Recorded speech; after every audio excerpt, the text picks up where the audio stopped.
webcast is now starting. All attendees are in listen-only mode. Well, good evening, everybody. I call the meeting of the Village of Royal Palm Beach Council to order. It's Thursday, July the 10th, 2025. It is 6:30 p.m. The purpose of this meeting is the council's budget workshop. Before we proceed with the agenda, would you all please join me in the Pledge of Allegiance?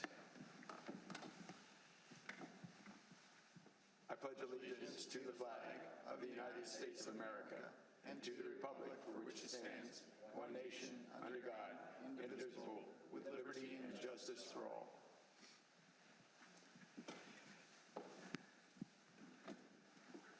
All right. Well, thank you all. And Madam Clerk. Yes. Please let the record show that all members of the council are present this evening. Yes, Mr. Mayor. And I guess the first thing we'll start with is comments from the public. Do we have any cards? No, Mr. Mayor. Do we have any hands raised? No. And as I look out across the empty chairs, I don't think we're going to have any comments from the audience, but it's always good to ask, and that's the purpose of a public meeting. So with that said, and I think we're all anxious to get on with the meeting and the business, which is the workshop for the budget for FY 2026. Before I turn it over to the village manager, I just want to make a couple of comments. First of all, I think we all know that putting a budget together is a very, very challenging, demanding effort. It's not an easy thing to do, especially if it's done very well. So I want to extend my appreciation to the village manager, to our finance director, and the village staff for doing all the hard work to put together this FY26 budget. But I want to give a special a shout out, I guess, in recognition to our finance director, Sharon Almeida. She has created one of the best, most informative, and here's the real key part, most user-friendly budget books that I have seen. And I get to say that from my experience with budget books at national level as well, this is a remarkable piece of work. It's fantastic. It really is usable. It does what I think we've been striving to do, and it does it graphically. It does it in every way to connect the work that we do in strategic planning with the work that we do in one of the most important policy things that we do, which is preparing a budget for the coming year. So I thank you for all that creativity. Somebody told me you're not done yet. I can't even imagine what else you would do, quite frankly, but it's a great piece of work. It really is. And I'd say to the audience, if we had one, if you all are thinking I'm just exaggerating for some reason, take a look at the book. I mean, you could actually take a look at the book and understand it. So it's a remarkable piece of work, and I really, really do appreciate that. Of course, without staff input, the book wouldn't be possible, and the quality of the staff input certainly contributes in a major way to that. I wanted to say thank you for the kind of the budget package, I'm going to call it, not only the book, but also sharing with us the staff input, which I found very useful. Gave me a better understanding of the big ticket items, what it costs to do some of these things with real numbers, and I think that helps make good decisions and good inquiries. So I thank you for that as well. We've got two new members of the council up here that have never had the opportunity to do this village council budget work. I think both of them have done budget work before. So one of the things I want to do is just make a couple of comments, not just for them, but maybe also to remind all of us that this is a workshop, and the idea of a workshop is to ask questions, to gain insight, understanding, and also perhaps provide some direction to the staff as a result of that. As I said before, there isn't anything more important from a policy point of view than putting together a budget. Tonight's not that decision. That's in September with 2 hearings. This is in preparation for that. So please ask questions. Everybody engage. And I was looking at the sticky notes that Councilman Miller has, so I guess I don't need to encourage him too much.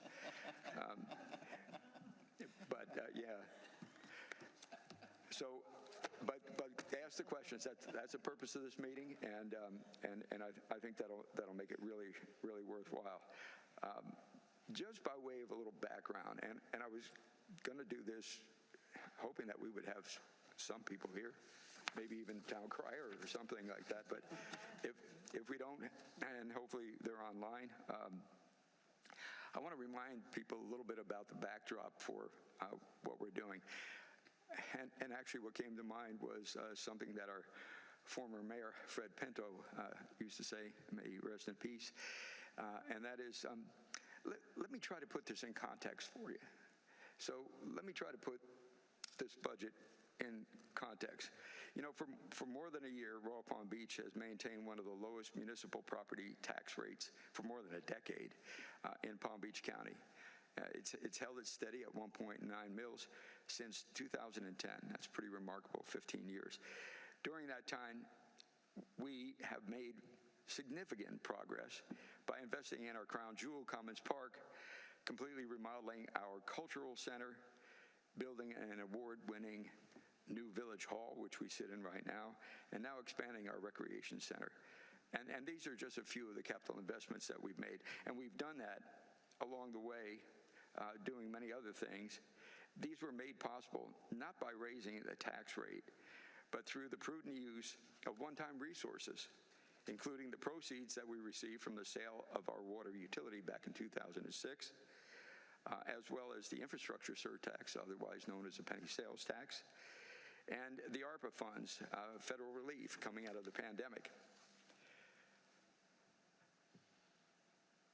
You know, what we're looking at, though, is a period of time where the financial landscape is going to change for us.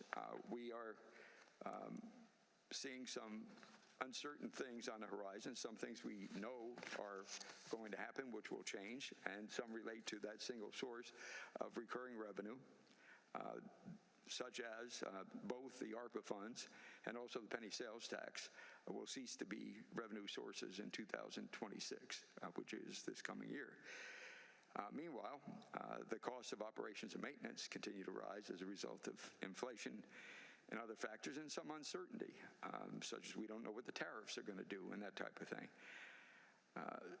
There's a lot of uncertainty there. So with that as a bit of a backdrop, I want to finish by saying that I believe we should use this meeting to focus on what's ahead, not just FY26, but beyond that, and to be thinking really long range.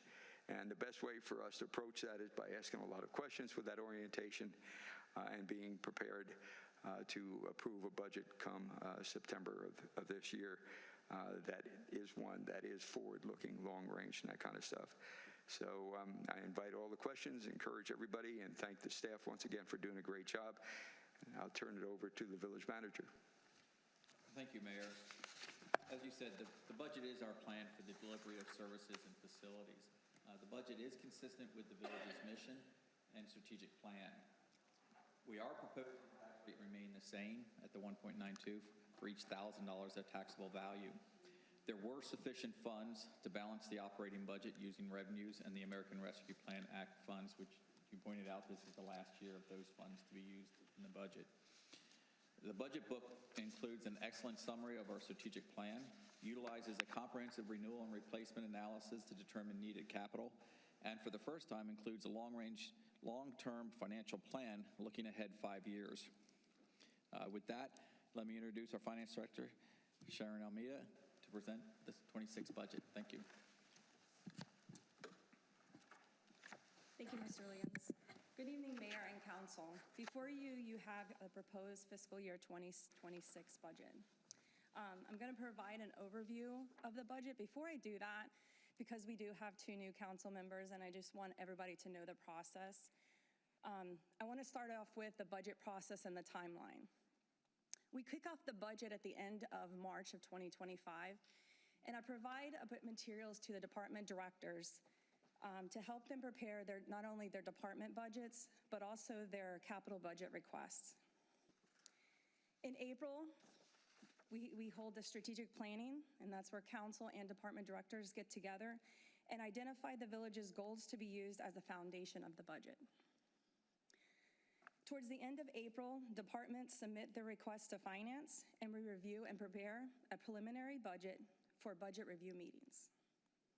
In May, the village manager, myself, and each department director go individually across their budgets request and look for increases, decreases, and where we can save money, where we need to add money, and their plan for their department for the next fiscal year. Finance makes any changes from those meetings, and we prepare a proposed budget document, which you have in front of you, and is submitted to council at the end of June. In July, we hold this public workshop to go over the proposed budget and ask any questions. Any changes from this workshop are updated in our budget book, and I prepare a final proposed budget document, which will come back before you in September with 2 budget hearings, one on September the 11th and the other one on September the 17th.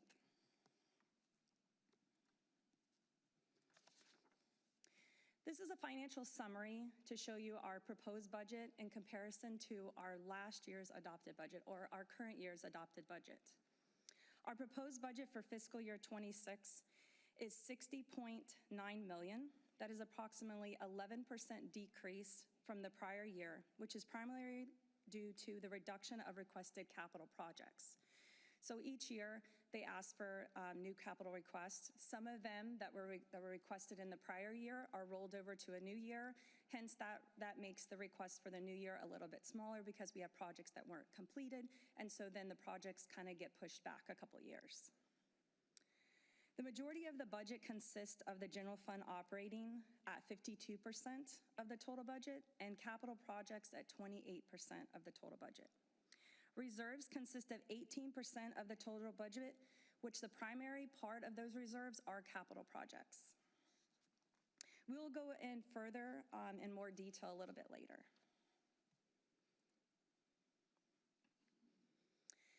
Taxable property values are projected to increase 6.9% or $313 million from the prior year. These values at the time I prepared the proposed budget.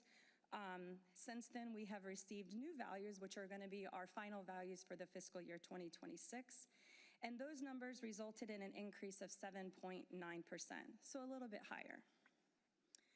Consumption-based revenues are projected to decrease 4%, and that's primarily as a reduction of our state revenue sharing. Our state revenue sharing, we don't have control over that revenue, and it's recalculated by the state every year. And so most of the time it goes up, but this year it did go down, and we're not sure if that's projected to stay consistent or to go up, but it was a big thing for them to recalculate, and most municipalities did lose funding. Our millage rate is projected to remain constant at 1.92 mils. Our 1-cent surtax revenue is anticipated to sunset in December of 2025, another revenue source that we will be losing. The American Rescue Plan Act, which is ARPA funds, are expected to be fully expended prior to the December 2026 deadline. And with that being said, we transfer $2.5 million from ARPA to the general fund every year for police services, and fiscal year 26 will be the last time we transfer that. On this slide, this shows the property tax base classifications, just to kind of give you an idea of what our tax base is made up of. 58% is single-family residential. The next highest category is commercial at about 25%.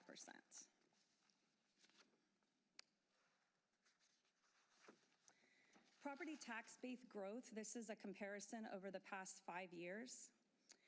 As you can see, in 2022 and 2023, we saw the most growth. This was due to an increase in market value as well as new construction. A section of the Tuttle property was sold in 2021 and 2022, which affects the taxable value of 2022 and 2023. So when it's sold, it usually takes a year to get on the property values.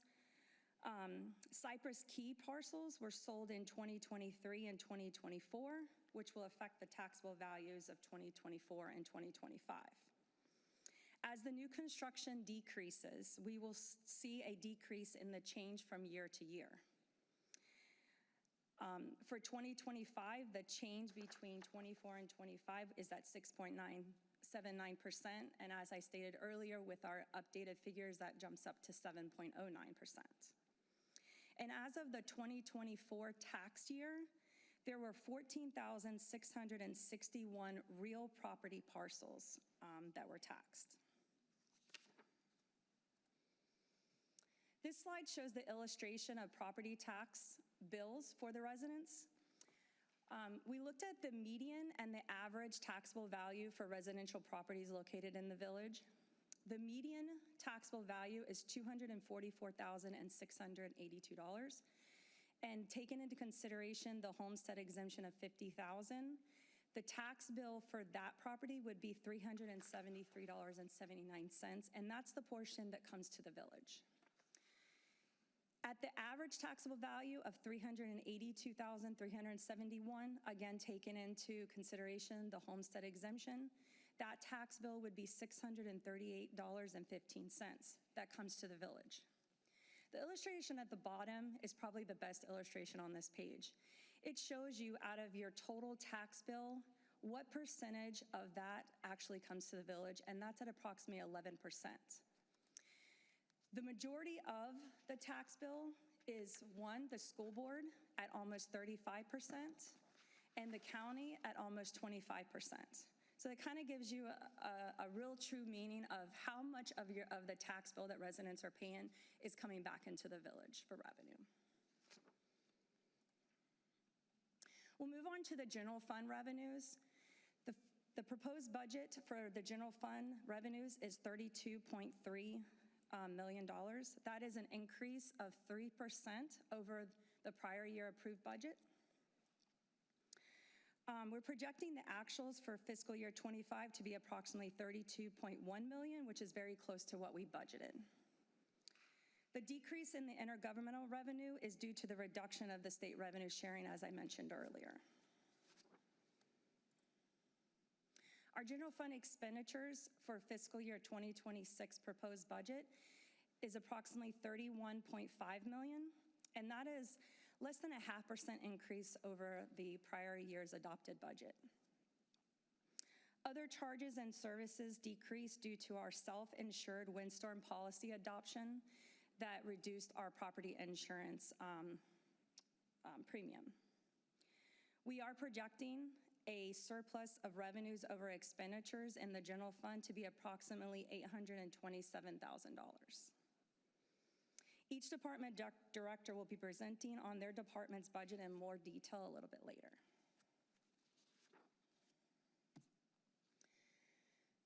The general fund expenditure summary of changes. The employee merit increases are projected at an average of 3.5% over all staff. We're projecting or budgeting a 2.83% COLA adjustment for the coming year. Our PBSO contract includes a budgeted increase of 3%. And as I stated before, the property and liability insurance premiums, they were reduced about 83% or approximately $800,000. And this is because we decided to do a self-insured windstorm policy, and that was put into adoption last year. Department capital expenditures that are under $10,000, which go into our general fund currently, were reduced by 10%. The next couple of slides will go over our personnel changes. In the Human Resource Department, we've added one part-time intern position.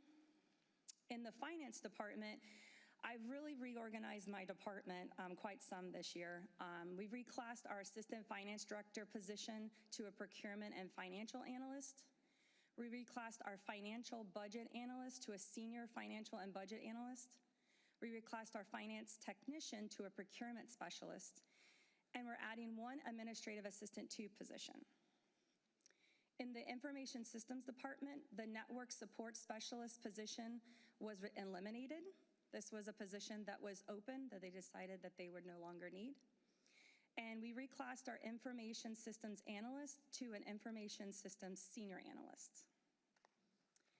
In the Engineering Department, the Special Projects Manager position was eliminated. This again was an unfilled position that was no longer needed. Public Works Department, we reclassed a General Maintenance Worker 1 to a General Maintenance Worker 2, which will be split with the Stormwater Utility Fund. And we're adding one General Maintenance Worker 1 position for the Grounds Division. In the Parks and Rec Department, in the Parks Division, we're adding 2 part-time intern positions. And in the Recreation Division, we're reclassing one of our facility attendant positions to be split with the Cultural Center.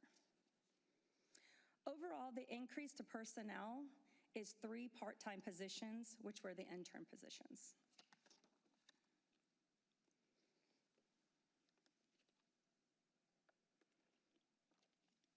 The Stormwater Utility Fund revenue is budgeted or proposed at almost 1.4 million, which is less than 1% change.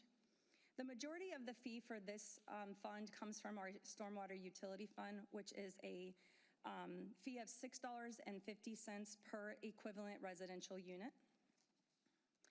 And of that budget, 97% is associated to that stormwater utility fee. The stormwater utility expenditures are proposed at almost 1.3 million, and that is a 6% decrease from the prior year. Operating supplies decreased 72% due to a reduction in road materials for drainage repairs. This was budgeted in fiscal year 25 for the Sycamore Drive drainage problem, which was subsequently turned over into a capital project and repaired. We're projecting a surplus in this fund, revenues over expenditures of approximately $95,000. This is important to know that this will assist in building a fund balance in this fund for any future drainage repairs as needed. And then we come to our capital improvement fund. We're proposing a budget for fiscal year 26 of approximately $27.1 million. Of this amount, 37% or $10 million is budgeted for reserves for future CIP, and the other $17 million are for new project requests. We're estimating approximately $29.2 million of the current budget to be carried over at year end. These are projects that were approved in the fiscal year 25 budget, but are not expected to be completed by the end of the fiscal year. Chris Marsh will present the capital improvement plan, which will cover all the projects in more detail a little bit later. I would like to thank you all for the opportunity to present the fiscal year 2026 proposed budget overview. I would like to also extend my appreciation to all the department directors and the village manager for their contributions to the development of this budget, and a special acknowledgement to Melissa McGuire, my budget analyst, for her exceptional work assembling both the budget and the budget book. I really could not have put together such a wonderful book this year without her. I am happy to answer any questions you have for me.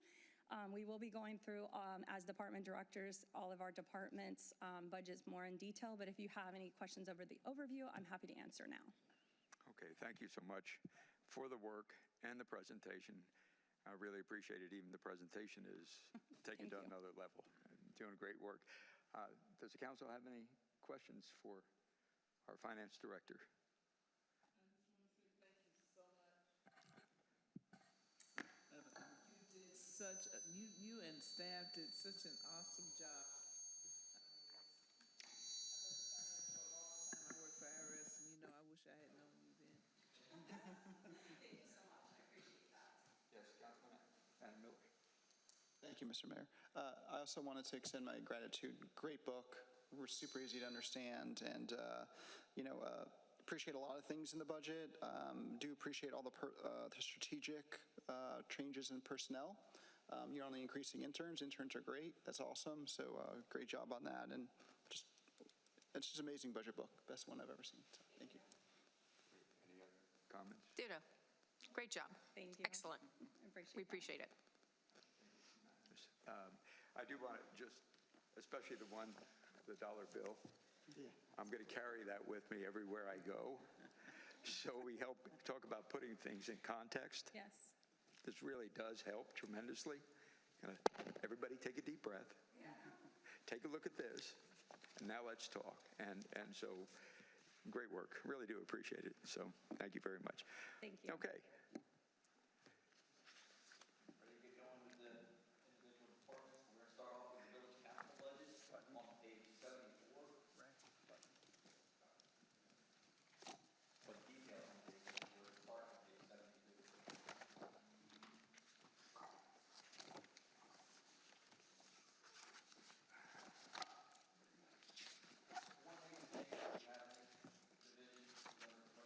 Activities, and it's for a picture book, or a historical and picture book, but a hardbound coffee table book, if nothing else. All the work that Diane and Chelsea put together and the town crier put together for the ribbon, for the unveiling over here, I think the book would have all the history in there, and then the pictures that we purchased over the last year, where the photographer went around the village and took hundreds and hundreds of pictures. We would pick the best pictures of that and make that part of this book and memorialize those pictures and get them out of just a digital format, because they will get lost. I mean, we'll print them out, we'll put some on the walls, but this would memorialize them a little bit more.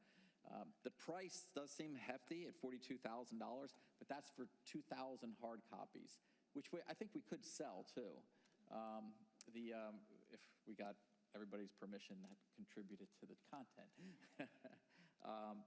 When we priced it, it was $38,000 for 1,000 copies, and it was $42,000 for 2,000. So that's why you have the number that you have here. Other than that, everything else is the same. Our lobbyist is still budgeted in there. Excuse me.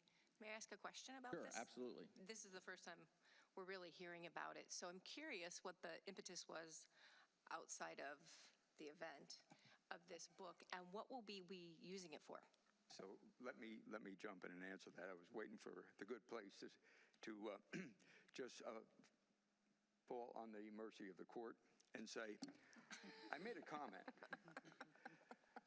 about basically, in fact, I think we had a copy of a Lake Park book that looked very much like this. And I made a comment about, wouldn't it be a great thing to do for some of the reasons Ray just said, kind of a thing. Actually, the first time I remember seeing the number associated with it was in the budget. And if I saw it earlier, I don't remember it. But my initial reaction is, that's a lot of money. And Ray did a better job than I would have done capturing the value of it, because he's got a better handle on it than even I did at this moment. But at this point, looking forward and thinking about where we're going, and this feels to me a rather discretionary kind of a thing. It's a good idea. There may be other ways for us to do this, capturing our history as we go forward. I love taking advantage of the photography, because it's one of the best ways to capture who we are as we change. Of course, my main reason for even bringing this up is, first of all, to answer your question. I was going to do it before you got to it, but it's simply to say, how do you all feel about it? I know I'm really not seeing this as worth that much money for what we would actually do with it. My concern would be the distribution of it, mainly. That would be my main concern. How would we get it out there to really get the value that it would have in it? So I'm open to comments. I'll make a recommendation that we withdraw it from this budget, keep the idea on the table. If at some point in time, through a grant or something else, we can find a way to do it in a more affordable fashion, I think it's worthwhile considering. But if nothing else, come the 70th anniversary of Royal Palm Beach might be a perfect time to do this. So what's the council sense on this? Conceptually, I think it's a good idea to have something that memorializes it. I like having it on an anniversary that is a significant milestone. And I think that you're right, Ray, if we could sell it, not to make thousands of dollars, but just at least cover our costs and make it available to the residents, I think that would be lovely. I agree with your suggestion, Mr. Mayor. I thought it was kind of like not necessarily an art in public places type thing, but it's a book that would go on our tables that are displaying art about our community. But Yeah, $42,000 is a lot of dough to me. So I would support your withdrawing it, but I think, as Councilwoman Radusky said, is, hey, 70 years coming up, that's a big milestone. So maybe holding off until then, or, we get some other funding. Councilwoman Sharp? Always been the person in my family to talk about history and keeping up with it.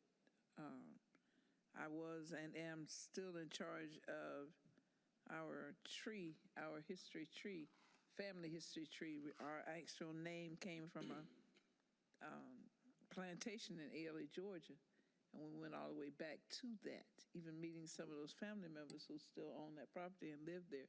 So I am a big supporter of making sure that everybody knows about our history. I agree with Jan, not making the thousands of dollars, but definitely making it available for residents to purchase so that they can show, this is where I've lived, this is my hometown, and this is how we've grown.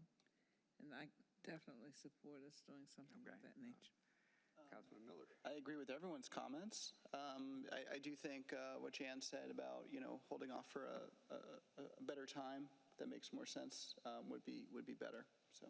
Okay, great. Well, then with all of those thoughts in mind, unless somebody feels differently, I think withdrawing it for the time being, keeping it in the parking lot, as we used to say, or on the back burner, with an eye toward a major milestone activity.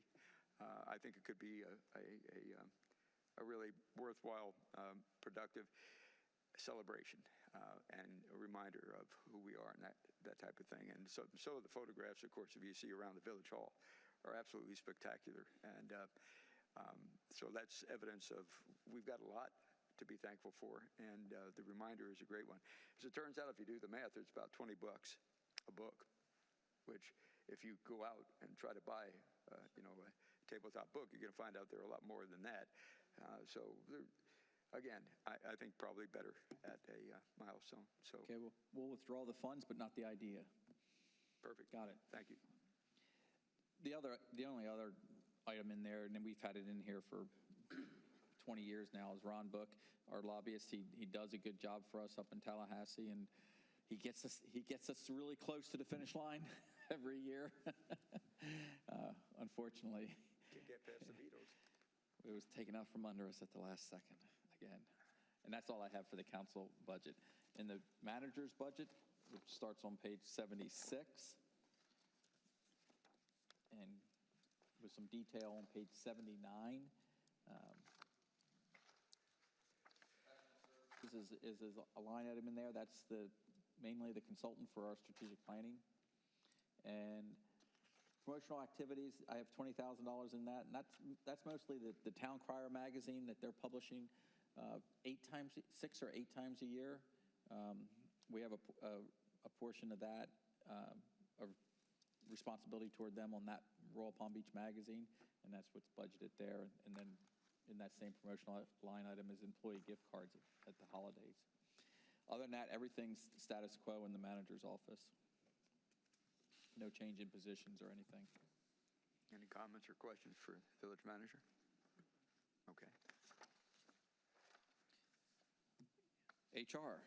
Oh, I'd like to bring up something on the village, on the council budget. Yes, go ahead. If I could, Vice Mayor. one of the things that I think we do really good is every year we give out the 10 scholarships to students. And it hits home to me because I would go away to school from a foundation that gave me money back then that allowed me to, go on my way. And I like that we do this. And in the spirit of being able to do that, I would like to suggest adding an additional scholarship with the caveat that I would be the one funding it, so it won't come out of any village funds. And kind of to pay a tribute, when I started with the village, the connection I got was when I joined the Recreation Advisory Board back in 2002. I got to learn a whole lot from our former Parks and Rec director, Lou Recchio, and seeing as how, the way the world is, not a lot of people are, we're not bringing them in a lot for public service. So I would like to create and fund one scholarship called the Lou Recchio Public Service Scholarship that we would basically do exactly like all the other ones. The Rec Advisory Board, I want nothing to do with it other than the person has to be a Royal Palm Beach resident. Education Advisory Board. Or the education, I say rec, because that's what I was in. And, it's not money that's coming from tax dollars, but we are the policy-making body, and if we're going to do something like that, I wanted to see what the thoughts were, or if that's something you think is a good idea and doable. Yes, Councilman Miller. I would support it, especially Councilman is paying for it. I think it's a lovely gesture. I would turn to Mitty and ask her if there are legal ramifications with that. So, very good question, and we did speak about that. He can do it so long as he does it in his personal capacity, the contribution, not in his capacity as a council member, but otherwise no legal prohibition. And then your intention is that you're just giving the donation, but you're not helping to make the choice. I have nothing to do with it, and that's why bringing it before the council was, this is going to be something that's just going to be like what we do with the other 10, no say in my corner. Yeah, it's very generous. And if the council agreed to that, the way the budget would change is we would show a revenue source from Richard of $1,000, and we would show an expenditure of $11,000 versus 10 in that line item, and we'd send him the bill after October 1st. Did you have anything? Oh, you're welcome. I'm happy to do it because I tell you, $1,000 went a lot further in 1988, and that was a key thing to get me to be able to go to Tallahassee. So I'm sure there's people out there, and I know Jeff is involved every year, and you get to and I'm sure sometimes it's like, oh, between 10 and 11, who's it going to be? I wish. And now it'll be between 11 and 12. Great. Well, thank you so much for that. And that makes it's going to make a huge difference for a lot of kids in many ways. There's no doubt about it. And it's one of the things about your experience is evidence of what I've said a number of times. More engagement with us, local government, the better in so many ways we can't even imagine, quite frankly. And there's a great example of it. It really is. So thank you so much for the very generous offering. And I'm glad that we have a way that we can actually do this. And I know the Education Advisory Board would be delighted to take on that additional role. Hopefully, when we get to hear from our Director of Parks and Rec, we'll have some sense of how we did on the Mayor's Golf Tournament so along that line, more is better for sure. Okay, thank you very much. Yes, ma'am. Good evening, Mayor and Council. I am the Director of Human Resources and Risk Management, Monica. Yes, you are. Bowles. And I am reading off of page 81 in your budget book. As Sharon already indicated, that there was one intern added into the Human Resource Department for one semester, whether that be a spring, fall, summer semester, or if there's a need in a department. And then at that point, we can allocate that person to that department and kind of go forward from there to support the council's initiative on getting students more involved with local government. And outside of that, there are not too many changes. Everything is status quo. Okay. Any questions? Does anyone have any questions or comments? I do, sorry. And maybe, this is more of logistics on the intern, but that intern, you will have the flexibility of whatever department needs the intern for that particular semester. Yes. Correct. Excellent. Yeah. I think that's great. It's a great opportunity. Yeah. Any other comments or questions? When things are going well, status quo is just fine. When things are quiet, things are good. Absolutely. Thank you so much for your work. Thank you. Appreciate that. All right. Planning and Zoning, Bradford O'Brien is next.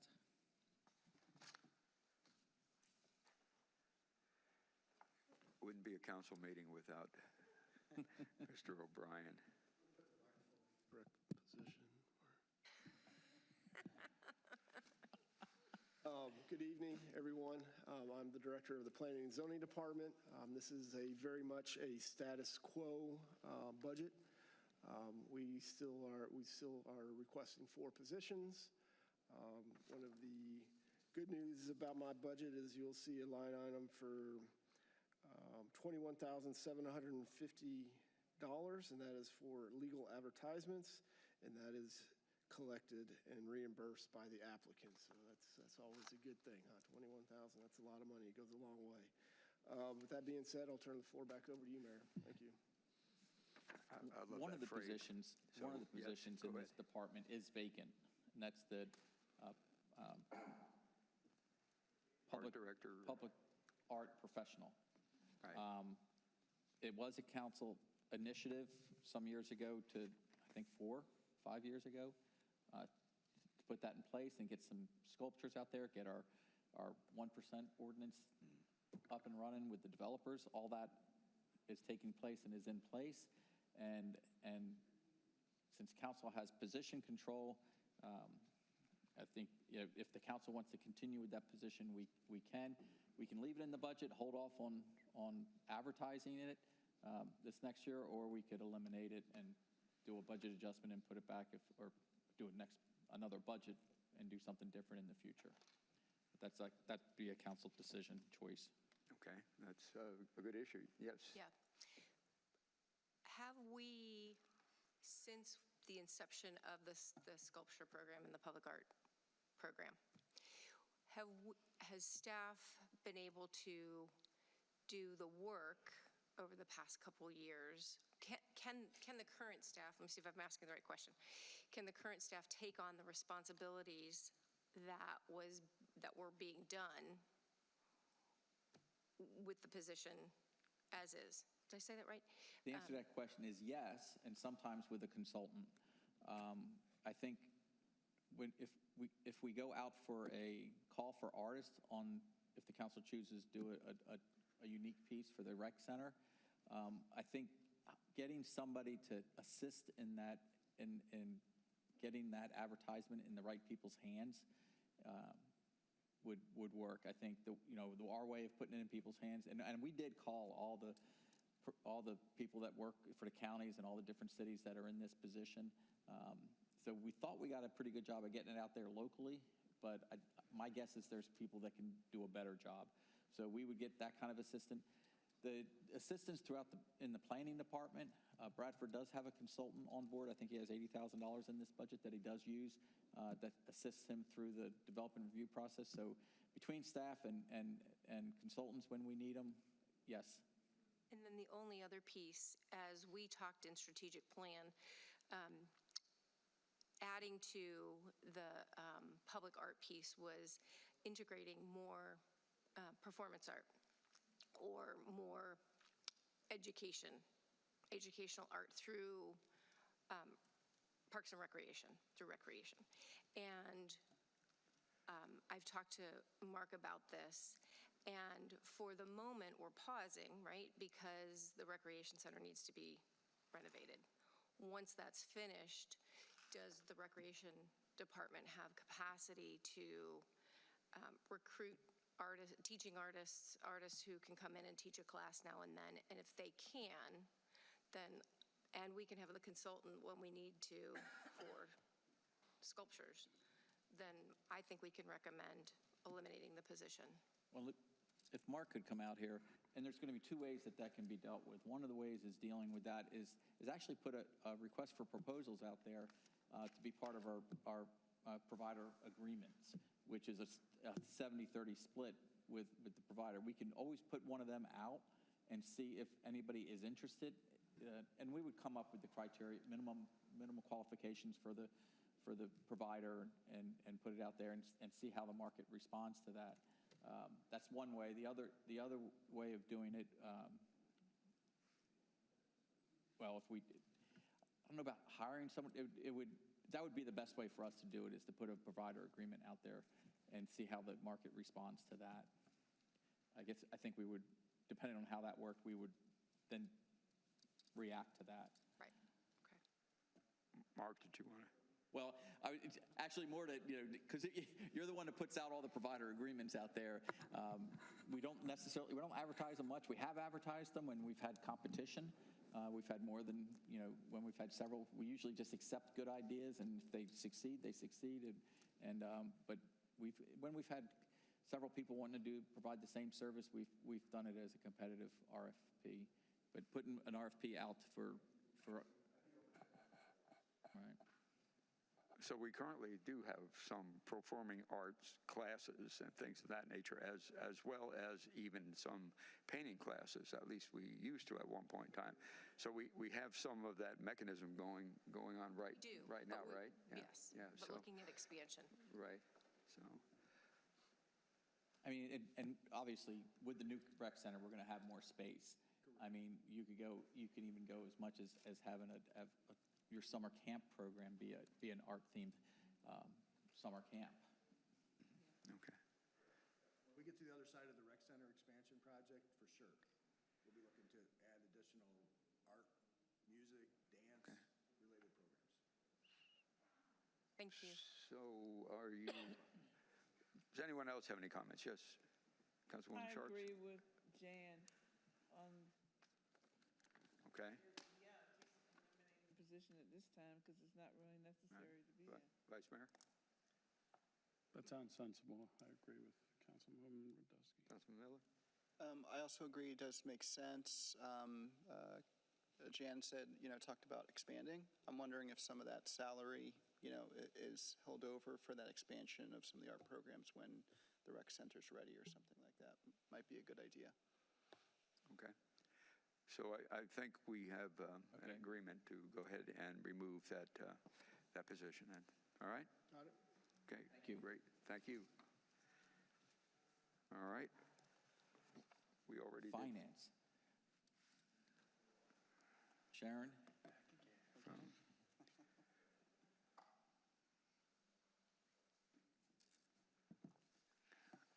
Can talk about the staff that makes it happen, right?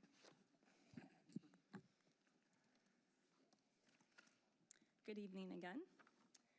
The finance budget starts on page 89 of your book. I'm going to highlight a couple of major changes. Our professional services for investment services decreased almost 40% in expenses. And that is due to, we changed our investment advisor in May of 2024. So the 25 budget was based on the fees from our prior advisor. Our new advisor, we renegotiated a new contract, is a lot lower. So we're looking at almost a $23,000 reduction.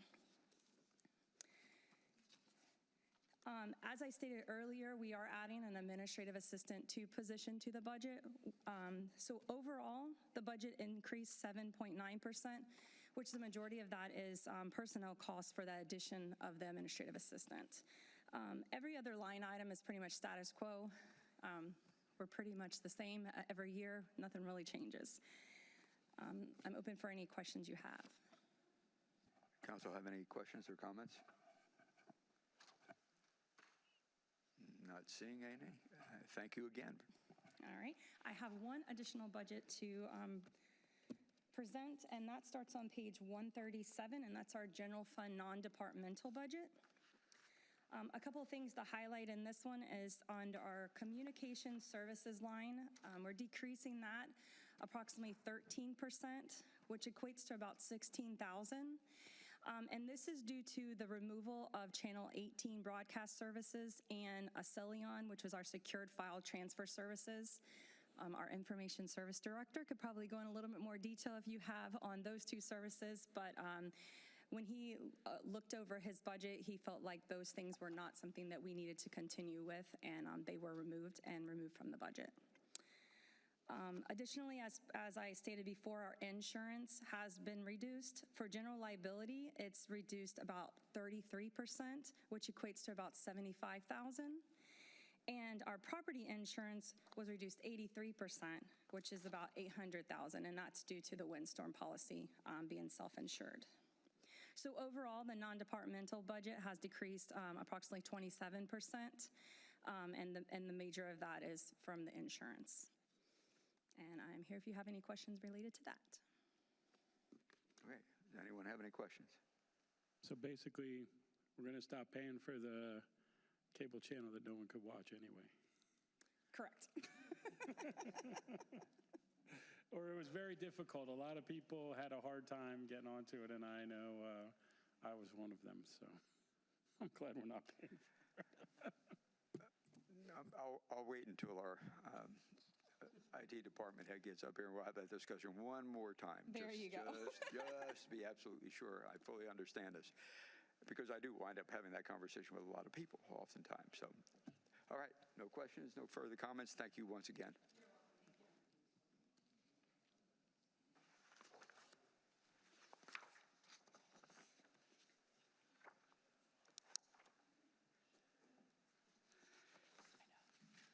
Information systems. Evening. So I think my budget starts on page 95. And I think the first thing you're going to notice is that my budget goes from 1.4 million to 1.3 million, which is a 9.29% decrease. So I don't want you to think of this as a reduction. I want you to think of it as more of a correction. So we're going from 5 employees to 4, and what this does is it brings our staff to 3.3% of our full-time staff. It brings IT staff to 3% of full-time staff, which is actually just south of the national average of 3.9%. So that's why I want you to look at it as more of a correction than a reduction. Additionally, it's not going to reduce our what we call QoS in IT, or quality of service. And that's because our focus is going to be more on efficiency. And we're going to achieve this through the use of consultants, staff training, and further implementation of some AI automation. So to that end, I've increased our contractual services from $15,000 last year to $25,000 for this year for consultants. And I'm going to maintain that educational line item of $6,500 for staff training. And in the 17 years I've been here, we've never used that line item, but I can assure you we're going to use it next year. So we've kind of been able to maintain a relative flat line on our operating cost. And we've done this through an analysis of our current software and services, and we've eliminated some applications that were not being utilized. And we're going to continue to consolidate software through some of our strategic initiatives and reduce some software duplication. And I'll go into more detail on that when I go over some of our major objectives. We've also done a comprehensive review of our Comcast services, and we eliminated a majority of our TV accounts. And what we've done is we've replaced them with Amazon Fire Sticks. So these are basically free streaming devices. It's a one-time cost. We attach them to all our televisions at our facilities. And this eliminated a massive cost for what we were paying for TV services at most of these locations. Now, we did maintain some TV services here at Village Hall and also at DBF for EOC purposes. We also did a deep dive into our cellular communications billing, and we eliminated accounts that simply weren't necessary. I worked with directors of other departments, and we were able to eliminate some accounts. We also had some cellular overages on other accounts. So the savings that we experienced or appreciated from the elimination of accounts, we upgraded some of these other accounts to unlimited so that we weren't suffering these overages anymore. So that brings me to our major objectives, which I think this is on page 97 I've moved to now. So there's about 16 major objectives that we're working on in IT, but I'm only going to cover 4 of them because I don't want to bore you guys to death. So the first one, and the most important one, is going to be our ERP replacement. So that's going to be our, our finances, our community development, permitting, payroll, personnel, just basically the meat and potatoes of what we're operating with here software-wise. So this is going to be about a 2-year project. We just published an RFP. We received 10 bids for a consultant. So this, again, is where we're going to start using consultants, and we're going to use that to procure this ERP software. So we went ahead, we published, we received 10 bids. Me and 3 other of my esteemed colleagues here have selected a consultant, and we'll be presenting it to the council at the July 17th meeting. So we hope to just start with this new consultant. We hope to start the discovery process in September, and then if all goes well, 12 months from that, we'll start the implementation. And then in another 12 months, perhaps in the fall of 2027, we hope that we're going to be implementing a full ERP system. Ideally, it'll go 2 years. It's potential that it'll go longer. Unlikely it'll be less than that. Another objective of interest, and this I know is Ray's brainchild and something that he's wanted, is a mobile application. And this is going to be a branded citizen engagement application that the residents can install on their mobile devices. It's going to have real-time notifications, alerting, events, activities, quick links to our website. It's basically going to be a real-time communication that we're going to be able to have between us and the residents. It's also potentially going to have a ticketing system. I don't know if you guys are familiar with the C-Click Fix applications, where you can, if the resident is out somewhere at a park, they see a problem, they can take a picture and submit it as a ticket. So if we can get an application that has that, and we're looking at several applications that have that ticketing system, it'll replace the existing ticketing system we have, which is, again, part of that whole duplication that we're working on achieving here. Ideally, we're going to implement, everything's being implemented in the fall. We're going to implement that in the fall of this year as well. Then, of course, there's AI. And I know, Councilman Miller, you brought this up in a few meetings prior, specifically ChatGPT. So we're going to be implementing AI, but we're going to use Microsoft Copilot. The reason we're going to use Copilot is because this is federally approved for government use. ChatGPT is working on what they call FedRAMP certification. As soon as they do, we'll probably look at ChatGPT as a potential AI supplement to Copilot. The nice thing about Copilot is it's built into the Microsoft operating system, so it's already there for our users to use. And here again is where we're going to bring on another consultant, because with AI, we need to train our staff. We need to train them on efficient use and, in particular, safe use of AI. It's a relatively unregulated industry at this point, so there are measures that we're going to have to take to make sure that staff is using AI appropriately and safely. So this AI project kind of melts into the next project. We're going to be implementing Office 365. I think everybody here knows what the Office products entail. So we've been using Microsoft Office 2016 for the past 10 years. I think it came out in 2016 or 17. So we're moving to a subscription model with Microsoft, and this is going to give our users access to, of course, the mainstays, Word, Excel, PowerPoint, Outlook. And because it's a subscription model, we'll always be up to date with the latest iteration of that product.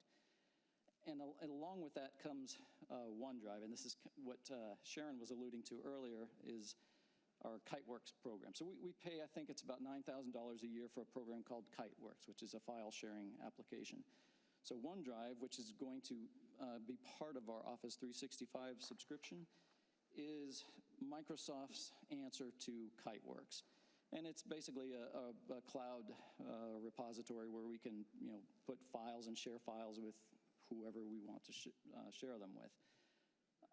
In addition to OneDrive, it's going to come with Microsoft Teams, which is a meeting application. Currently, we use GoToWebinar, and that's what we're simulcasting our meeting here with tonight.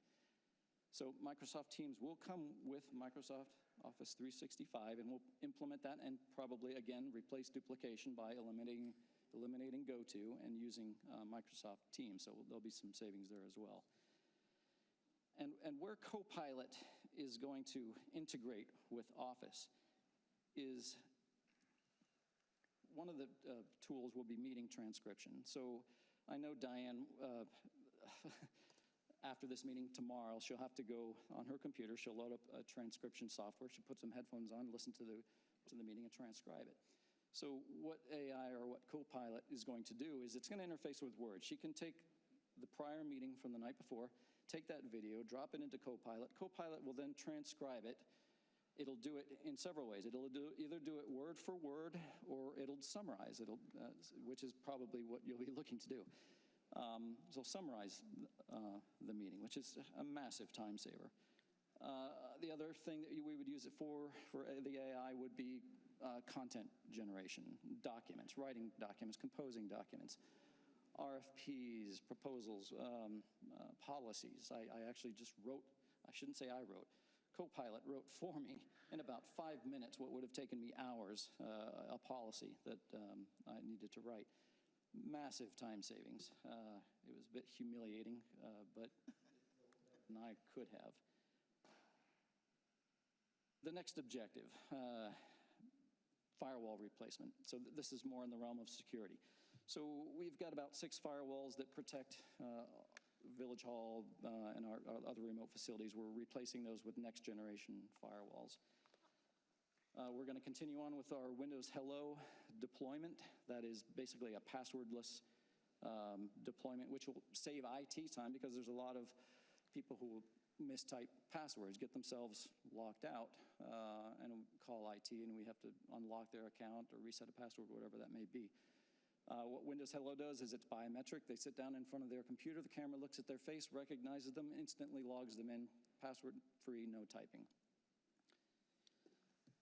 A few others. We're doing other network upgrades, including Wi-Fi upgrades, switch upgrades, and of course, camera surveillance upgrades. We'll continue to harden our existing cameras to try and mitigate losses that we have in South Florida from lightning and stray voltage, and adding camera systems to facilities as required.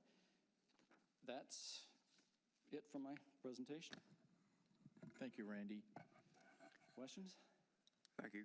Council, have any questions? Randy's not doing anything, obviously. He's got a lot of time on his hands. And I guess, have you had much experience with OnBase? I have not, and as a matter of fact, what is OnBase?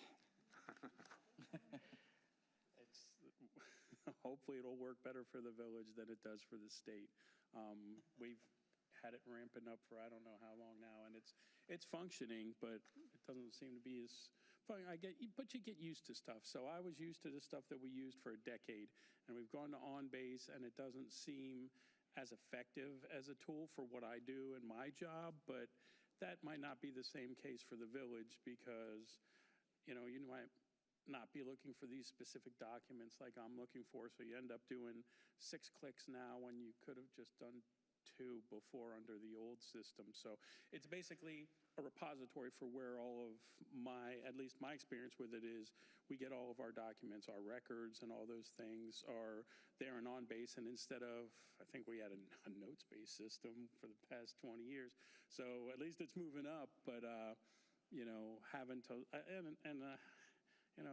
I'm sure a lot of it for me is old guy not wanting to do new stuff. So it's a cloud storage space? It seemed my understanding is basically all of our documents, because we used to have when they made all the court records electronic for our work, that all went into, I guess, a note system, and then we'd go in there and then we'd find the things. But now OnBase, which I'm sure has a lot neater tools and a lot things that are more effective that I haven't learned yet. So it's been more difficult for me, but I didn't know as far as the village, I don't know that you'll be needing to go into the minutia like I do at work, but on basis, one of the two new things that I'm trying to muddle through at work. It sounds similar to what OneDrive may be offering us.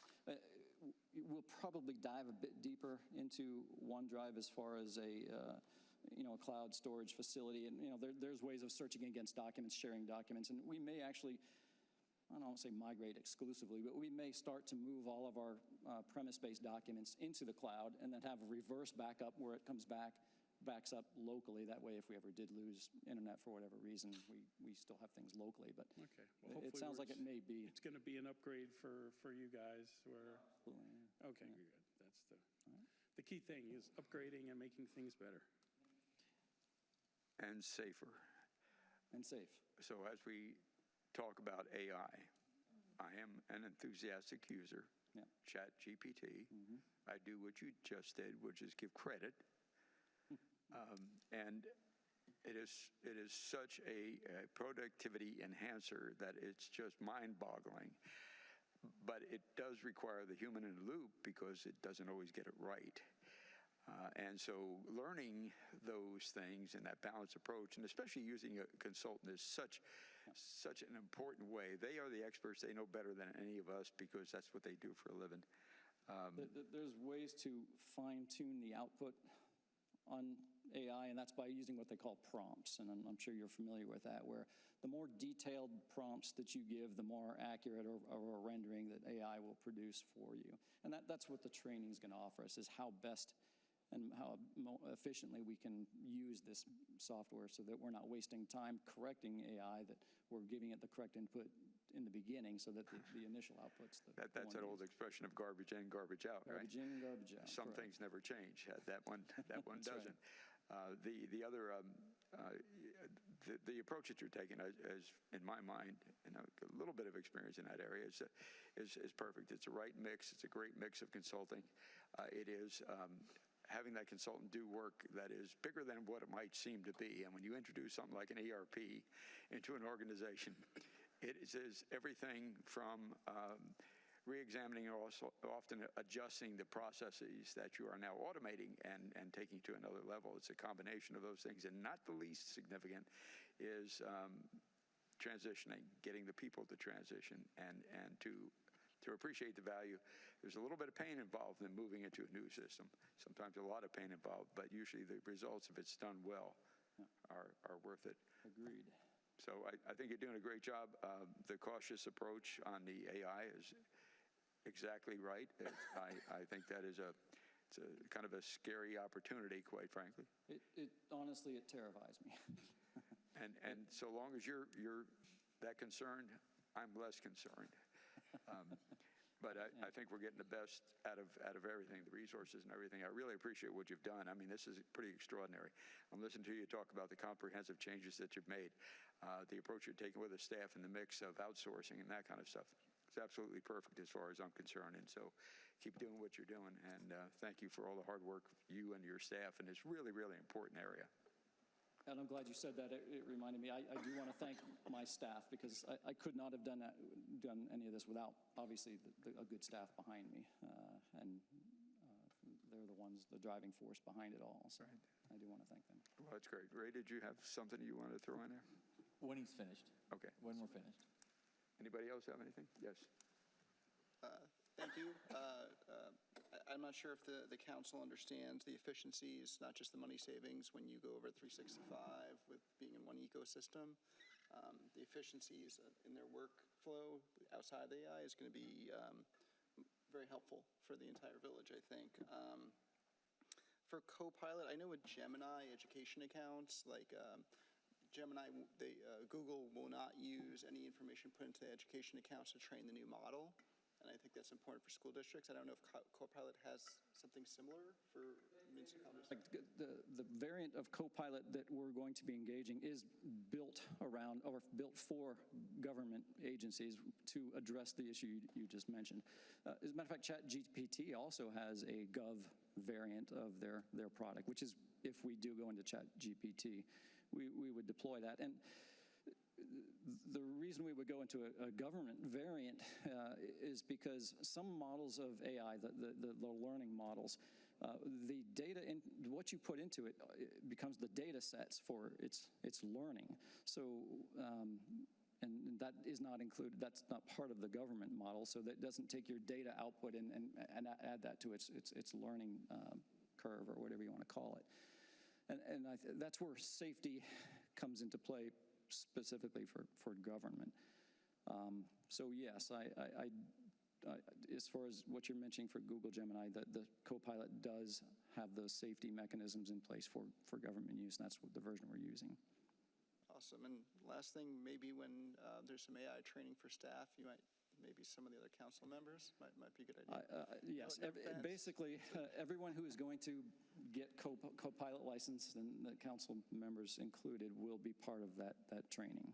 And yes, I'm building. And what I'm doing is I'm working with a local agency to develop. They had a 2-day training program, which I felt was too much, and they covered a bit more than was necessary. So I asked them if they would customize it to meet our needs, and I told them what our needs were, and they agreed. So I was able to get it down to, it's still a long one, but it's a 1-day training. So we'll see. Thank you, sir. Yep. Right. Is that it, Randy? Thank you. Thank you. Thank you. Wanting to move thank you, into Randy. the Appreciate future. it. Yeah. Really. To all that great and exciting information that Randy shared with us, I skipped police and legal. So, because I knew we wanted to get to this. So if we could go back to legal and then police, we'll cover those real quick before we get to community development, which was actually next on the agenda, but we're going back to 3 and 4 here. So legal, no significant changes other than the committee is now a partner. And and the hourly rate went up. But it's all within reason, and we do bill out her services to developers, and we'd love having her on, and obviously we'll continue with that. I don't know if Mitty has anything to add. No, just thank you. Thank you all. Thank you. And the police, is the captain here? He is. He's still here. Level of service changes in the police, in the sheriff's District 9. They did ask for a 3% cost of living increase, and that is incorporated into the budget. And I don't know if you have any questions for the captain. Did you have anything you Or any wanted to comments add from the captain? to that? Appreciate your support like always. Okay. you for all you Anyone have do. any questions? Give kudos. I got to do a shout out because I've been asking, and he responded, because down Sparrow Drive, they drive like they're racing. And so there's this one individual that lives down the street from me that has a really big truck and drives really fast, and we have children on our street. And so yesterday, PBSO got him. And I was standing outside clapping. Yes, it was wonderful. I want to thank you. I really appreciate it. And I do thank all of you guys and your work, for working to keep us safe. I was at the bank today, and there was a slight altercation in front of the bank. And I told them, I said, y'all need to stop because PBSO in Royal Palm Beach don't play. That's right. And I can tell you, since we've been with the sheriff's office since 2006, 20 years now, we'll be going on 20 years this next year. They are a local police department. We did not lose that local touch by going to the sheriff's office. Right. And we got a lot more. Thank you. Thank you for that. And I didn't get a chance to compliment you when you did your annual report to us because I was not physically here. I was here in spirit. Actually, I was here online too. But I do want to thank you for the dedication. And as the village manager just said, we truly have home-based policing. I mean, it feels that way. And it's because of the dedication and the commitment that I think each one of us feels from PBSO. And I have not had any experiences with anyone out there who has said differently. So thank you for the great work you're doing. Hopefully we're providing you with enough resources to keep doing that work as we grow. Of course, that's a concern that all of us have for public safety. So know that we're listening for your guidance and any requests that you might have. So thank you for your. Oh, thank you. And once again, I thank you all very much for your support. You are very, very supportive of our efforts at the Sheriff's Office. And as the commander, I can tell you the troops greatly appreciate it, as do I. So thank you very much. All right. Thank you. Mr. Hill. Rob Hill with Community Development. Good evening, Mayor, Council, especially Councilman Miller and Councilwoman Sharps. I don't think we've met yet, but I'm Robert Hill, your Community Development Director, and I'm pleased to just follow that information systems. Is there anything else, Randy?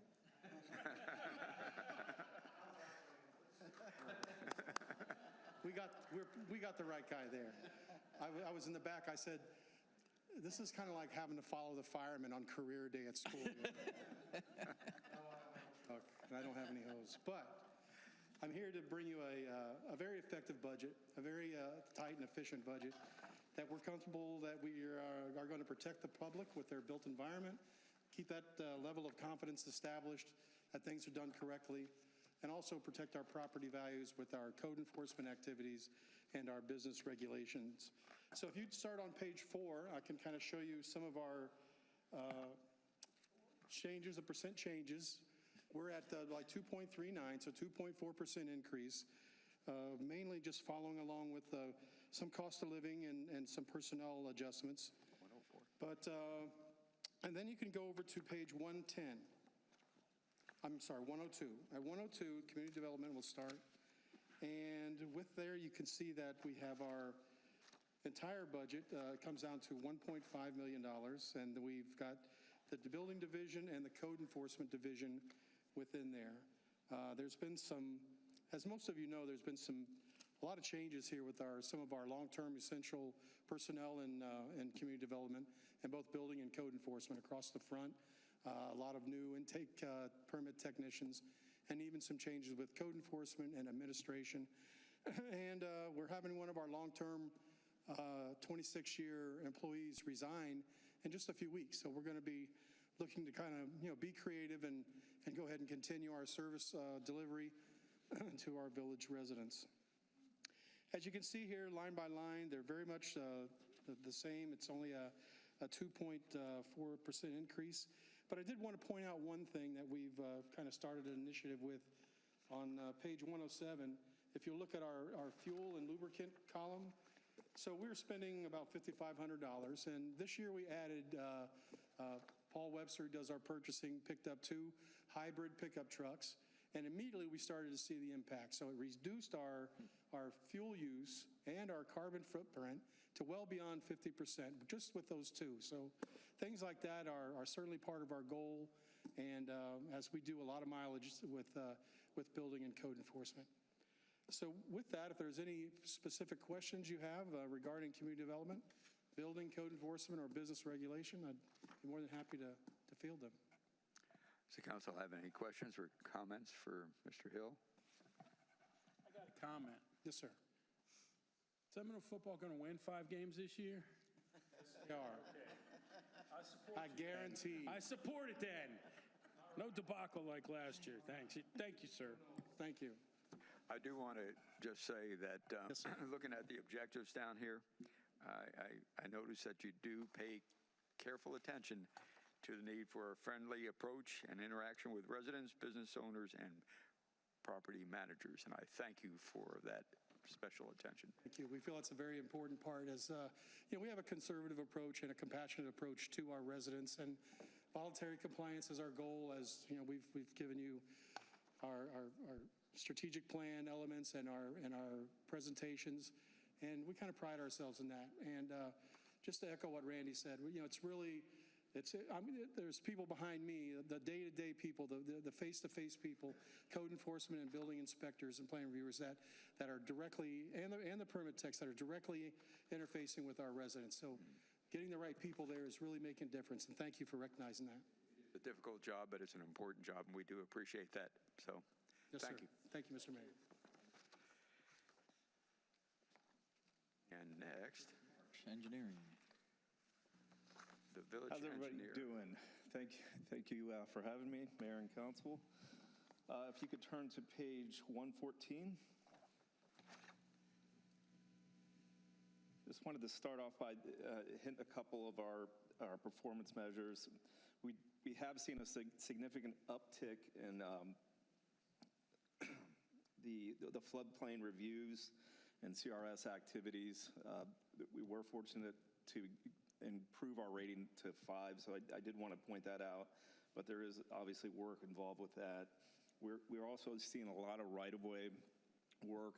I'm sure you've seen it around your neighborhoods with the installation of fiber optic networks. Even though it seems like it's fewer reviews, they're giant projects. We're seeing whole subdivisions come in for them to come through, and it has generated a lot of work for our staff, but my staff is doing a great job handling that, and I really want to give them kudos for the work involved with that, because we get, obviously, the complaints from the residents associated with this work, and it's a difficult job on our part to make them understand that, one, it's not their property, or even if it is their property, they have a right to be there. So that has been a difficult task the past couple of years, and we expect that to continue for the next couple of years as all this fiber optic infrastructure gets put into the ground.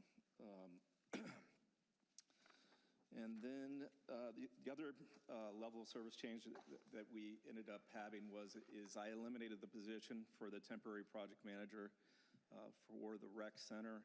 And the reason for that is I have confidence in the Kaufman Lynn team and obviously my project management team to handle the existing workload, and working with this method of procurement. I think it's going to be a heck of a on staff to get a quality project through and obviously more timely. So those are my major things, and we ended up, I think, at 5% lower than last year with that change from removing the project manager. So if you have any questions, more than happy to answer those. Any questions from council? Comments? Seminoles going to win more than 5 games this year, sir.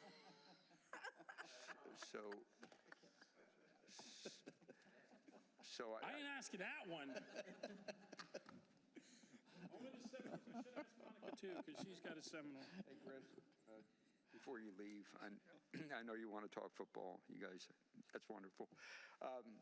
The question that I have for you, though, is what is it exactly that the contractor is now going to be doing functionally that you would have done with that project management position? Functionally, they manage both the contractor and the design consultant. So there was a lot of work that we typically do as the middleman between the design consultant and the contractor that we won't have to do. The level of honesty, I think, is going to be greater dealing with this firm. Because the way that they bring in subcontractors, they're going to bring in higher quality subcontractors. It's a very open book process for when they're bringing them in. So we're not dealing with hidden books as it relates to negotiating changes in the contract. We get to see a lot more. So the level of comfort for us and the amount of work or the sleepless nights, we're hoping will be avoided with this process versus dealing with a contractor in a low bid situation where they may be behind on day one and they're looking for ways to cheat and cut corners and give you products that obviously you paid for better products and you're not getting those. So I don't think we're going to have to do that with this process, because this, when they go after subcontractors, they get a fee on top of that. It's a fixed fee, and obviously there's bidding process associated with that, so they don't have to cut corners as it relates to those costs. So in essence, they are totally responsible for this entire activity. I was going to go through it in my CIP presentation, but I could touch on it now or when I go there. That's all right. We can wait. You can just because I'll go through the CIP schedule and where we're at with that during the presentation. That's great. That sounds really good, though. No incentive to fight with the designer and find mistakes of the designer. Instead, they work together and get the project done. and doing that, they're going to be able to assure us they will be a heck of a lot more timely. There won't be that wasted time between accusing the designer of something and then us trying to find why that's not true. All that time is gone. And when we have it like the school is going to be gone June and July. That's it. There's a lot of work being done over there. So time is really, really important. And that's why the school board uses this methodology for their construction, because when it comes to the first day of school, they need the school open. And it's really, really important. Great. A lot of good reasons to And the have other confidence. cool thing about it is the architectural firm and the construction management firm have worked together for 20 plus years and done tons of these projects together. So they already have that gel versus introducing two groups that may have never worked together before. So, well, it sounds like a lot of good reasons to be hopeful and looking forward to this project rolling out. Me too. Yeah, I'm sure you are. Thanks again, Chris. Paul, Public Works. Good evening. Good evening.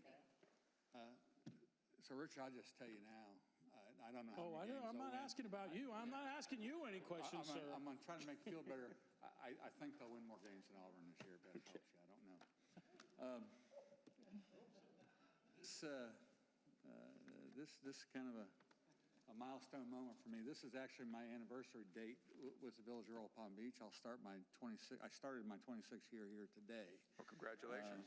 And it is thank you. actually the 26th budget I have discussed in front of council.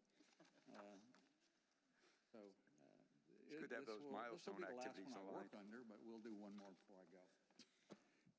The Public Works budget starts on page 118 with the organizational chart. On page 120, the major objectives and the performance measures are there. And I would be remiss if I didn't discuss just briefly the engineering department we work very closely with them. Everything more or less that you see on those performance measures is tracked in the GIS system, and the support that we get from them is invaluable. The budget that we have that is before you today is basically about a 10% increase. The increases basically come from the additional GM1 position that Ms. Almeida talked about at the beginning of her presentation, which was part of our strategic planning process to add that person. And then in the maintenance contracts, 4650, we have two new programs that we put in for mulching and right-of-way mowing. Also part of our strategic planning there in order to streamline the department and improve the level of service overall in the grounds maintenance. We've had significant problems over the years since the pandemic, Ray, I think, getting good help to work at. It's hot. It's hot work. It's brutal work. It's the same thing every single day. And those guys do an excellent job, but I just don't have enough of them. So the level of service over time. So these items that we've put in here were to alleviate that issue. And really, other than that, it's a status quo budget. And I'd be happy to take any questions concerning it. Council members, any comments, questions? Mr. Webster? Well, you know, the work that is done, like you said, Paul, is the work that you guys do is work that's hard work, physical work in a very difficult environment. But you know how incredibly important it is. I mean, we talk about the aesthetically pleasing community. You guys create a large part of that. We try to do our part and our best. And you do, and that I wish, and maybe there is a way for us to express that appreciation to your workforce periodically as well, other than just once a year, which we do, because that is really important. work it is, no doubt. And not just saying it because I'm sitting here, I'm saying it because I know it. And so if you got any ideas about how we might be able to express that appreciation. Well, I think that the overall in general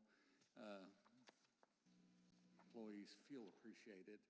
We have a lot of particularly at the upper levels of the it's a very flat organization, so I don't have very many levels of management in the department, but most of them have been here a long time. It's the lower levels that were, as those folks leave, we've been having a little issue with getting them replaced, but we have good help. We have good staff. They're hardworking, and I appreciate them. Okay. Well, we try and get that into the, get that message out to them as often as we can. And I know that you can't tell people thank you in a sincere way too often. I mean, it's just one of those things, and that is appreciated. It makes all the difference in the world. So thank you. Yep.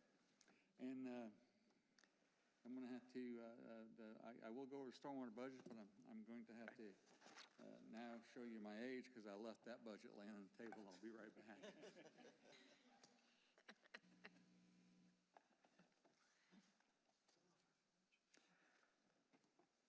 Real people. Thank you for your patience. The stormwater budget starts on page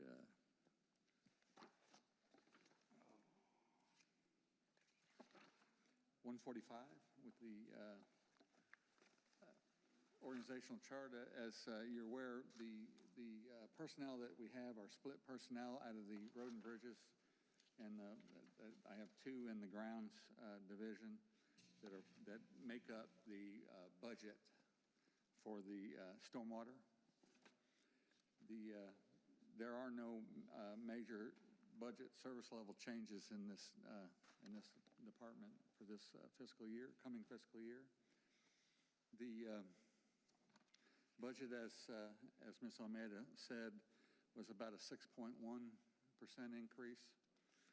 The majority of a decrease, I apologize, an increase. It's a 6.1% decrease from the previous year budget. We do have an expectation of the 4650 maintenance contracts. Our largest one is the aquatic vegetation treatment maintenance. That goes back out this year, so we anticipate that going up. However, the repair on the Sycamore Drive, that stormwater, that money originally got budgeted in to this budget through a budget adjustment that came before the council. So that is why there's a overall decrease. That went back down to the normal 5320 went back down to the normal budget number that we have, about 25,000. And other than that, like I said, it's a status quo budget other than those items, and I'm again happy to entertain any questions. Okay. Once again, council. I just have one. I've noticed, at least on my travels, it looks like, from, maybe 10 years ago, the vegetation management seems to be on the surface gotten a lot better. Do you think that's because of the new contractor, or is it environmental factors? I mean, or am I just wrong because I'm going by at the wrong time? I mean, but the contractor that we currently have has been here for a while. Okay. So, but I think it's maybe a combination of those things. Councilman Valentis, they do an excellent job, and we have in this budget that the money that the council several years back allocated for debris removal. Right. We have not used any of that this fiscal year. I noticed I haven't seen the machine out there. The last couple, 2 or 3 from 22 on, we did use some, but nowhere near the money that we had budgeted for it. So it's a combination of both. Okay, well, it's good to see. I just wanted to comment you on that and what you thought was because I remember the years the guy from, neighborhood north of me would always come and I see it because I live down there and it was, amassing, but it's not that way and it hasn't been that way this year, so that's great. But they're doing a good job, and well, we're going to go through the process. So again, that'll be going on the street soon. So I was just going to say, so you were saying that contract is going to be. This is their final year. Okay, so we'll be going out with it again. Back out on the street. But just as the Vice Mayor said a moment ago, I do remember several years ago, 6, 8, maybe it was 10 years ago, I don't know. There was hardly a meeting when we didn't have a conversation about that. And yeah, those are my happy times here. well, and I got to meet a gentleman by the name of Bob Carter and spent a lot of time with him, and I know you did too, right? No, I spent no time with Bob Carter other than at the council meeting. Oh, other than the council meeting. That's a subtle comment. I got it. It was remarkable though, and it is remarkable to see the difference. Deep down, he just wanted something that we desperately tried to get him, but right. The issue was that the property, that the M1 Canal doesn't belong to the village. Yeah, it belongs to Indian Trails. Fee simple. We now have, and that may be part of that help with how things are running. We now have a permit to do the treatment in the M1 Canal, and we get reimbursed from Indian Trails for that treatment. But it's now consistent with the same contractor doing the entire area. So, yeah, it sounds like we've got the right combination going right now. So it's and the contract we're not going to change the structure of it. It'll remain the same, and hopefully, it wouldn't hurt my feelings if the same contractor stays on board. All right. Of course, we're going to follow our procurement process and do all that right stuff, but that's great. It really is good not to have to talk about this a lot. It really is. It's just working. Thank you for that. Mm-hmm. Any other questions, comments? If not, thank you. Thank you. Okay.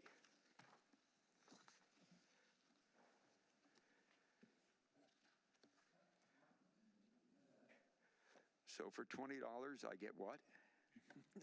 Exactly. You know how the pitch starts. Just get $20 and come see me. All right. Park and Rec Department. We're on page 123 in the budget book.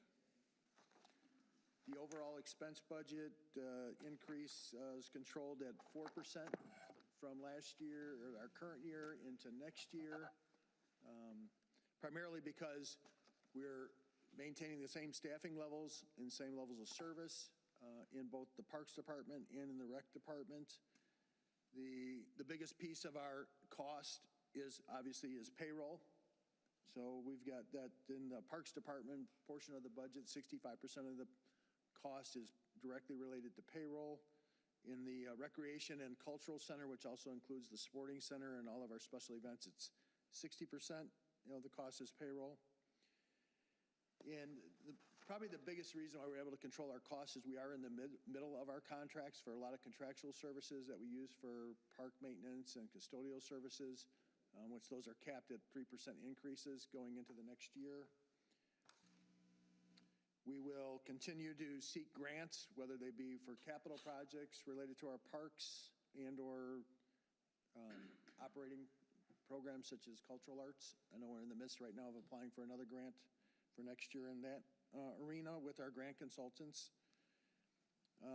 Some of our focus this year is also on staff training, continuing and that's on the rec side and the professional development side.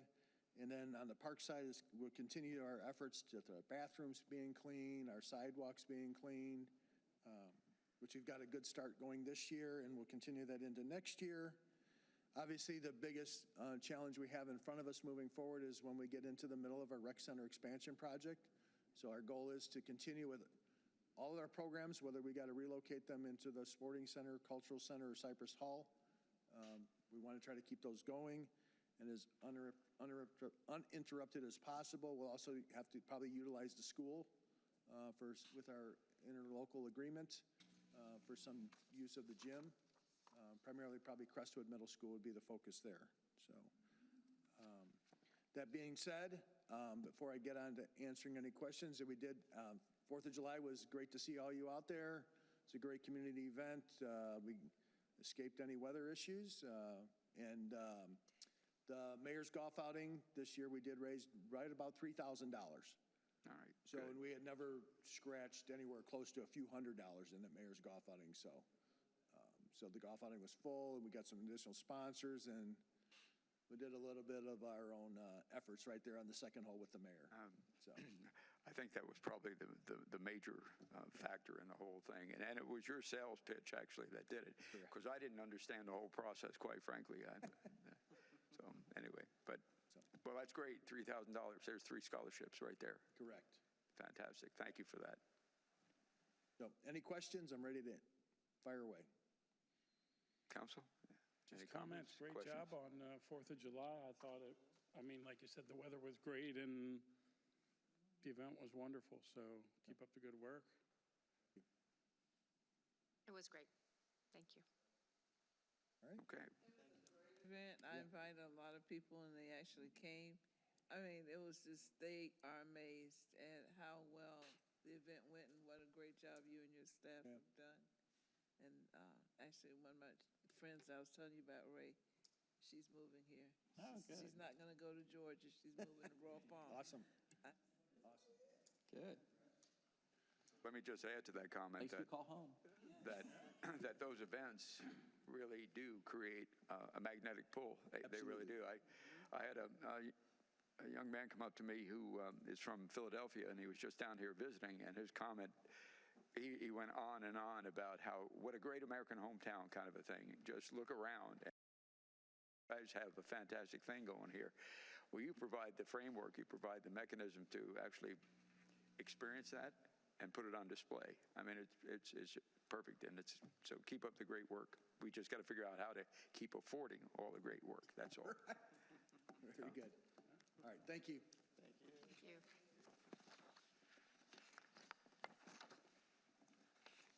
Capital budget. Chris's time to shine. All right. Give me 1 second to get the presentation up. Fun stuff.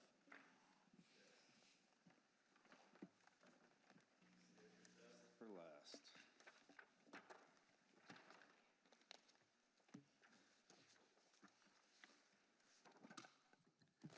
Okay.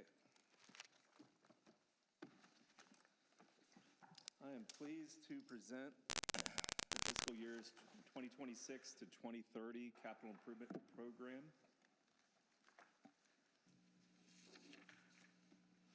This is an overview, and this is a little different than past years. This only includes the funding that is being, the new money for 26 and new funding approval, or expenditure approvals for 26. In the past, we had combined the old with the new. This is only the new in this list of funds.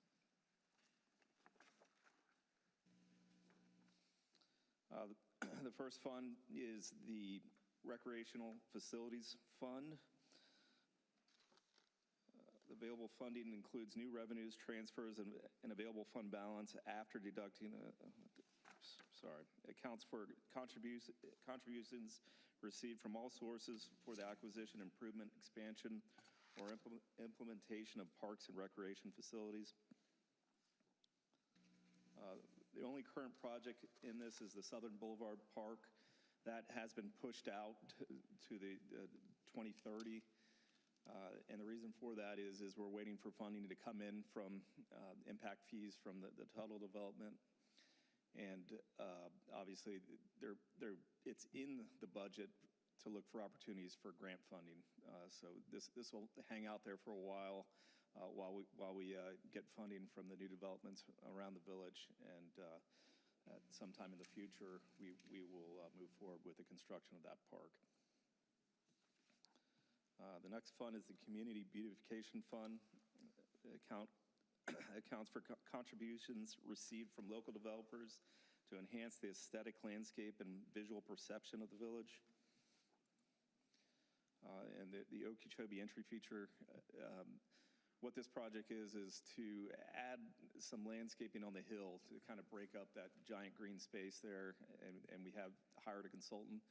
They haven't provided us with any renderings yet, so I wasn't able to provide that, but they are working on that, and that will be coming. That's actually already funded, so that shouldn't be too long before that project is completed.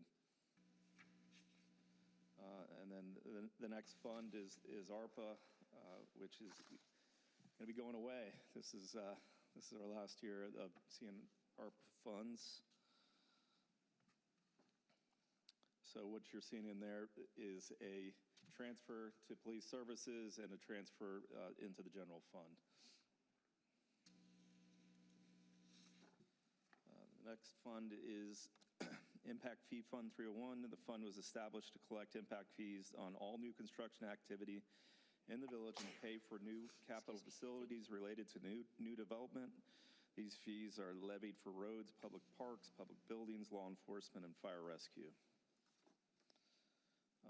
And you're seeing Camellia here. This is a project that's been in the budget for a couple years. We did push it out in order to try to get grant funding. So we're hoping to capture at least $400,000 worth of FERDAP or land and water funding for this park, and then move forward in a couple years with the design and construction. And here's a list of the other existing projects in the fund. If you have any questions on these, I'm more than happy to answer those. Yeah, I do have a question about, you just took it down, about the Common Park access land acquisition. Would you talk to that a bit? Certainly, and this has been in there for a while. This is basically a placeholder for money if an access opportunity comes up.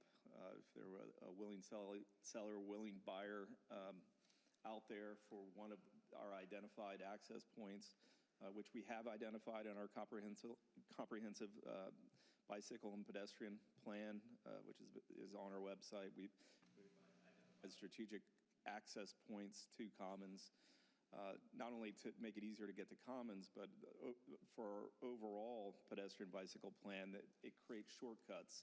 And obviously, everybody knows it's a lot more comfortable to ride your bike through commons than next to a busy roadway. So creating these strategic access points is a benefit to everybody on the network. So the money's out there.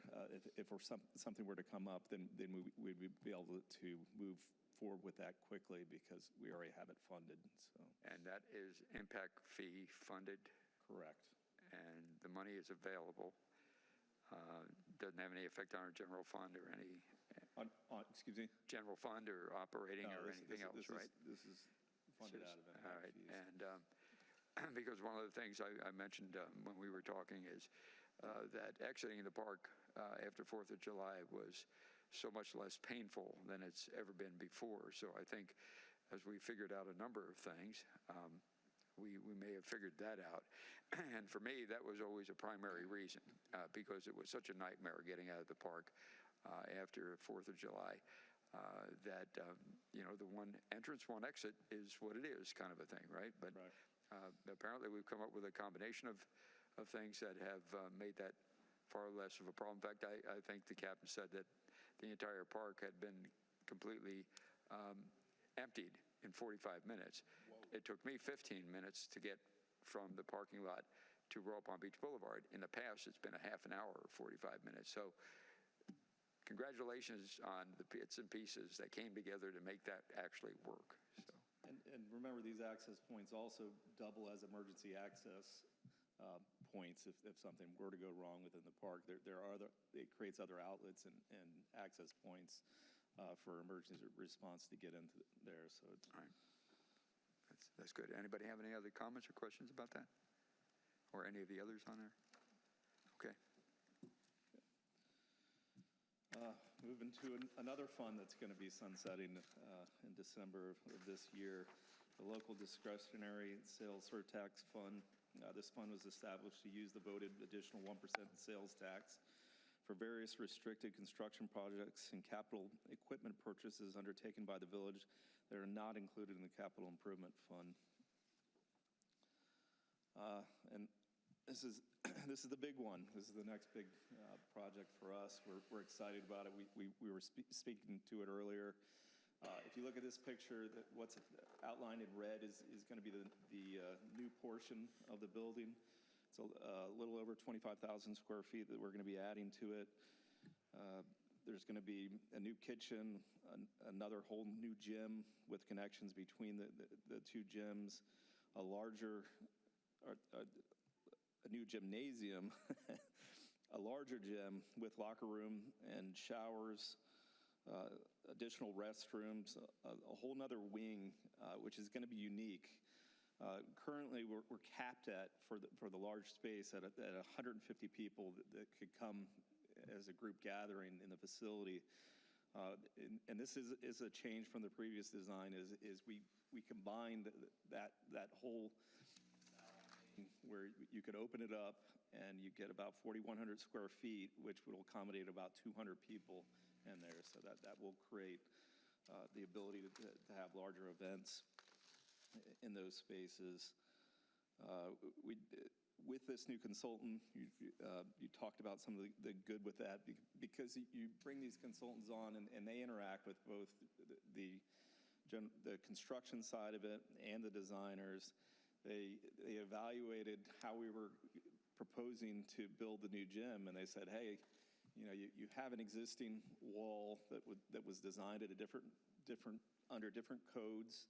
Why don't we just not directly connect the new wall for the gym? Let's create a kind of a bridge between them, a lower roof that nobody's going to see, and it's going to save us a whole lot of headaches evaluating whether the structural integrity of that system, and make it easier for the design, and actually save money doing that. There was another similar situation on the southeast corner of the building.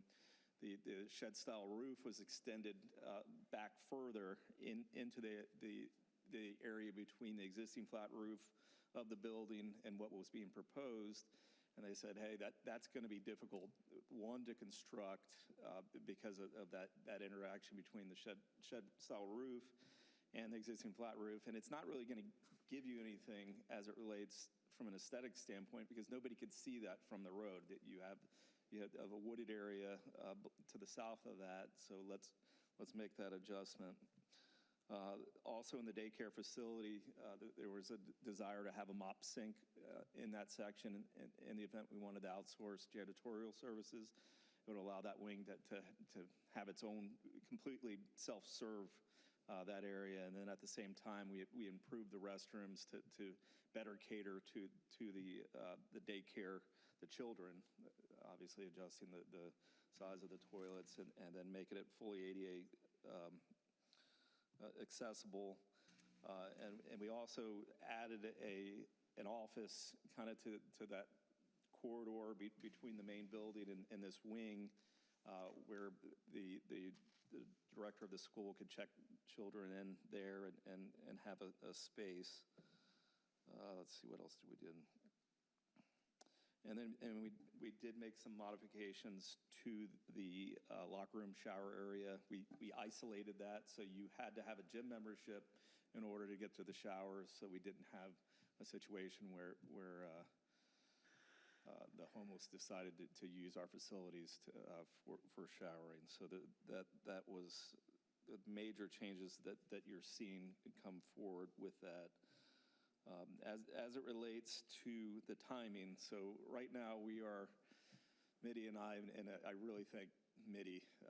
She has worked hard ironing out this contract. It's a new form of contract, and obviously this consultant has worked hard to manipulate that contract, and she's fought back, and I think we're there, and we hope to wrap that up either by the end of this week or late next week, we'll restart the design. This council has already authorized the completion of the design. So the way that this progressive design build works is we will Mr. Liggins will enter into an agreement with them to move forward to the completion of design.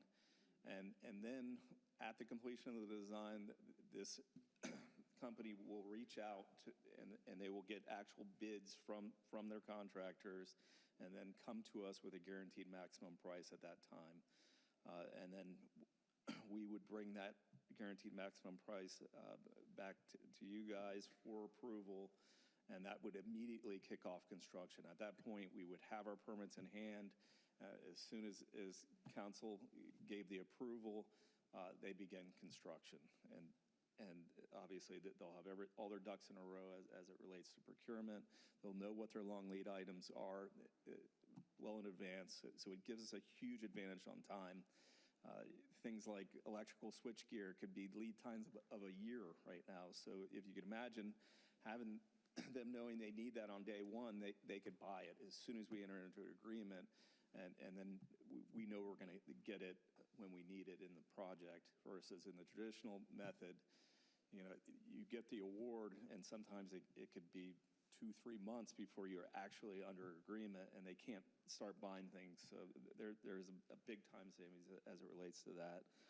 So right now, in the schedule that they provided us at the end of this phase, we are looking at the design to be complete in September of this year, is what they have in their schedule, which would be coming to you for approval in October of this year. And then we would be looking at a construction substantial completion somewhere in May of 2027 is what they've outlined to us as it relates to the schedule. Obviously, and the good part about this is as we go into the design process, we could really work on scheduling to make sure that we hit the timeframes we need to for Mark moving his people in and out of the building. Obviously, the daycare they have a critical time frame that we cannot miss, so they'll be able to make sure that happens. The next two slides are basically the building split in half, zoomed in, so you could see the names of the rooms. Did you have any additional questions on the rec center? May 2027? Yes, that's correct. Any other council members have any comments or questions?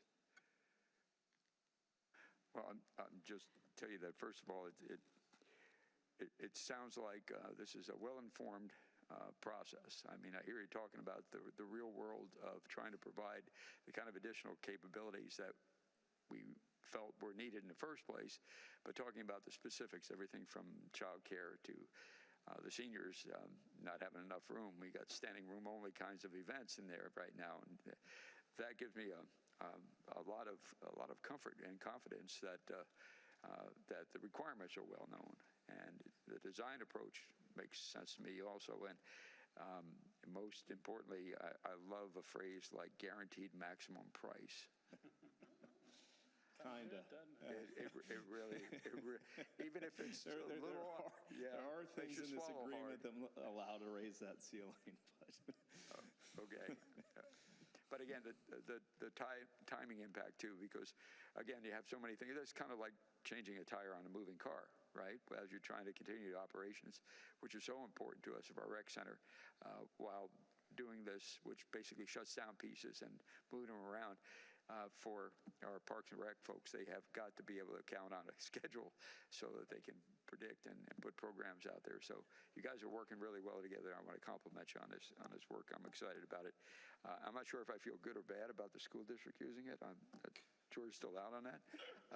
No, I'm only kidding. I think it's a great thing. I think Mark said we're going to need them during this process. So,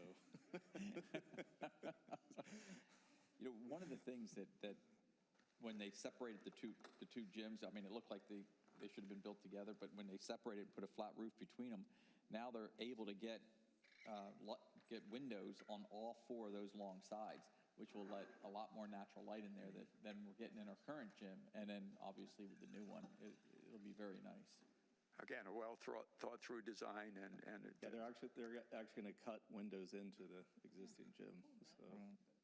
Perfect. It's great stuff. Thank you. Great work.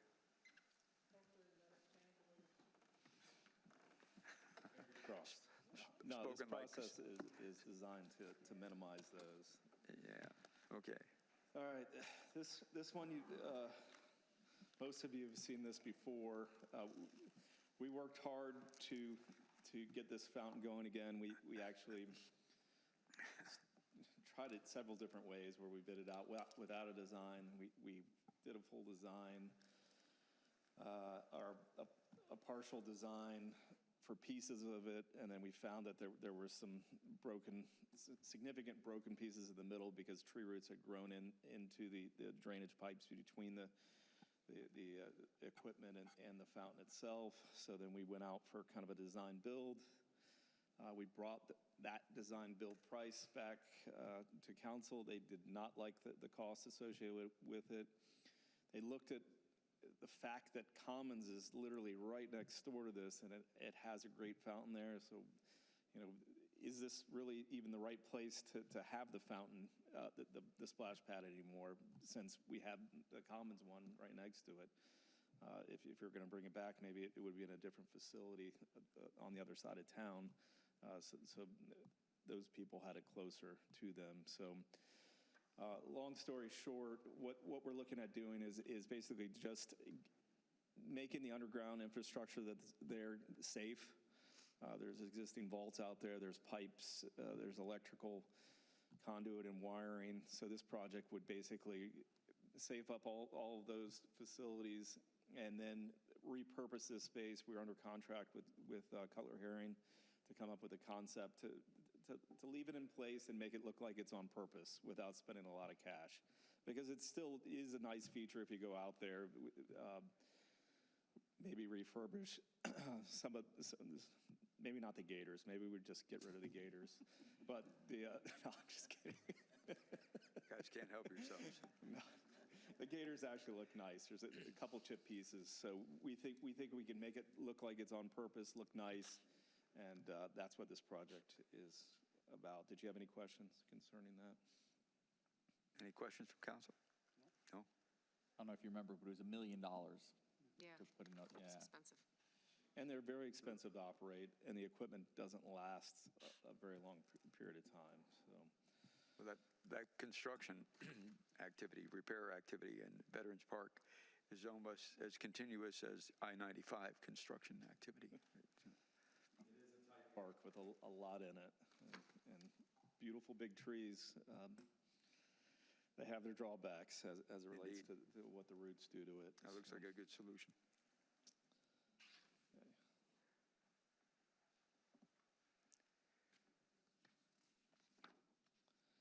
All right, so the General Capital Improvement Fund, the fund was established to account for the various construction projects and capital equipment purchase undertaken by the village. The primary source of funding has been transfers from the general fund on a pay-as-you-go basis.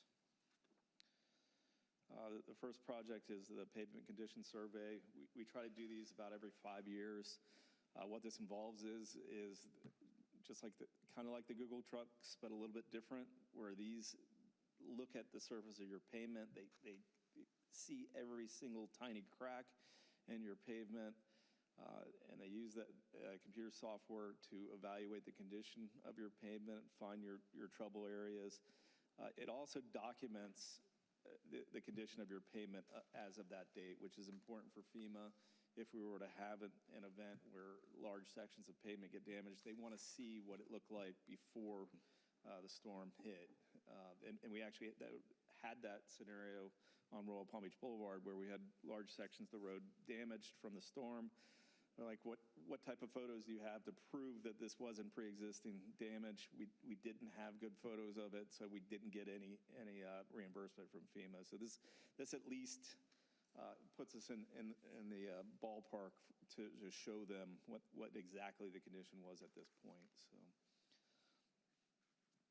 The other thing this gives us, I mean, our resurfacing program is expensive. We have a $10 million project awarded now. 4 years from now, we'll have another large project. By getting the information every 5 years, you can get a degradation value of your roads, because every road changes its condition differently depending on the traffic, depending on the water table, depending on all those factors. And this gives you the degradation value of all your roads to be able to better time your resurfacing. So we know whether or not we're just dealing with a surface condition or a deeper condition and can appropriately. And to hopefully catch things before they get worse, if there are groundwater issues in an area. Because these systems do change. I mean, we saw it when State Road 7 came in, the natural area, the Pond Cypress natural area and the grassy waters, they're able to stage that water up higher now. So suddenly we're getting more groundwater into the northern end of La Mancha. So there are things that will continue to change as there's weather changes and surrounding properties change. This is another big one. There is a grant application out there, fingers crossed.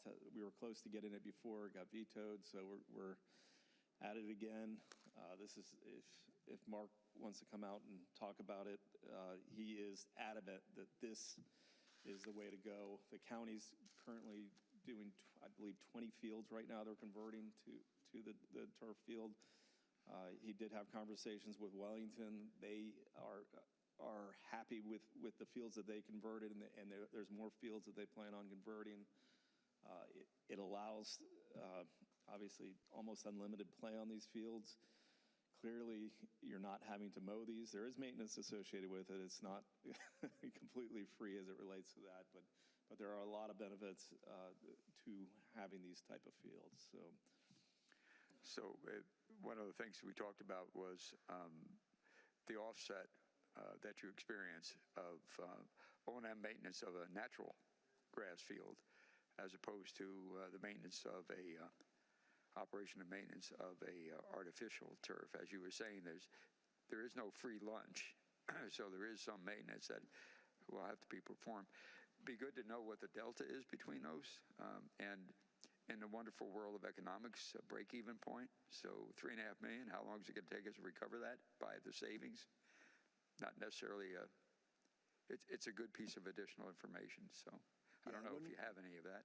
I would definitely provide you a report on that. I could just use this number. Seminole Palms, very similar size of parkland with 4 big fields. We were spending $180,000 to $200,000 a year for maintenance there. So now that's off of our financial responsibility. And as Chris mentioned too, the big plus here is we wouldn't have to worry about downtime. Like right now, we haven't used our fields in 2 months, and we're just starting to get the turf back up, and soccer's itching to be back out there. We also have to restrict it from anybody else that might want to use it outside of our provider group, because we can't trample the fields because we have to keep it for our provider group. So if somebody else wanted to come along with flag football or any other type of programs that would need a turf area, we would be able to accommodate that with the artificial turf versus the natural grass. Council, have any comments or questions? I'm sorry. Did you all get, I guess, Ray? The grant? No. The HB, what is it, 683? That's artificial turf, Florida Oh, State? that's for your residential house. properties. Right. Yeah, we do have an ordinance that only allows that in the backyards, but that new state law will change that. Okay. That's different than a recreational facility. Yeah, I'm wondering, though, there was some talk, but a couple of people were telling me they're actually talking about wanting to expand it, so I didn't know if you'd heard anything about it. And we'll have to change our ordinance to allow it. Yeah. So it started, somebody said something about the grant, so I'd be interested in the grant amount. Yeah, we reapplied for our grant from the state of Florida. We won't find out till the end of the summer, and the grant amount is $1.5 million that we've submitted for. All right, that would help a lot, because FERDAP. Environmental protection? FERDAP. Okay. say that last It's thing. a FERDAP grant, Florida Recreation Department. Oh, okay, all right. $1.5 million, so that would take our portion down to $2 million. You remember when Congresswoman Sheffers McCormick said that if we had any projects that maybe Wendy wanted to talk to her about, she may be able to help us, apply for grants? Yes. Yes, she did. Ray? Yeah, which representative? U.S. McCormick, Yeah. the one who came and did the presentation over, yeah, Congressional representative. tell if you want it. That is worthwhile pursuing. We have her, I mean, her rep too. How about one of our boards? so you think something maybe on a federal level is available? Yeah. Offered to Okay. be assistant, so. The FERDAP grants are matching grants, so we would have to spend at least 1.5 million if So we were to maybe get that. if the feds could give us the matching money, that would be great. It would be. It would be. So it's worthwhile taking a look at. May be there. I don't think it would hurt. We'll call her. We'll call her. It would. We will call. Okay. Is that a Ron Book kind of a thing? I've not used Ron outside of the state. I don't know either. I was just curious about that. Get our money's worth. I mean, we always do, but we usually do. When we don't get vetoed, we usually get. He's paid for himself. I was thinking since she offered, Ray has a wonderful personality and he can talk to anybody about anything. So I know. I've met her. I will talk. Yes, I will call her and talk to her. He will do great in communicating with her on that well-received grant. So obviously, Councilwoman Sharps is in charge of the sweetness and. That was a strategic plan initiative, remember? Oh, that sounds good.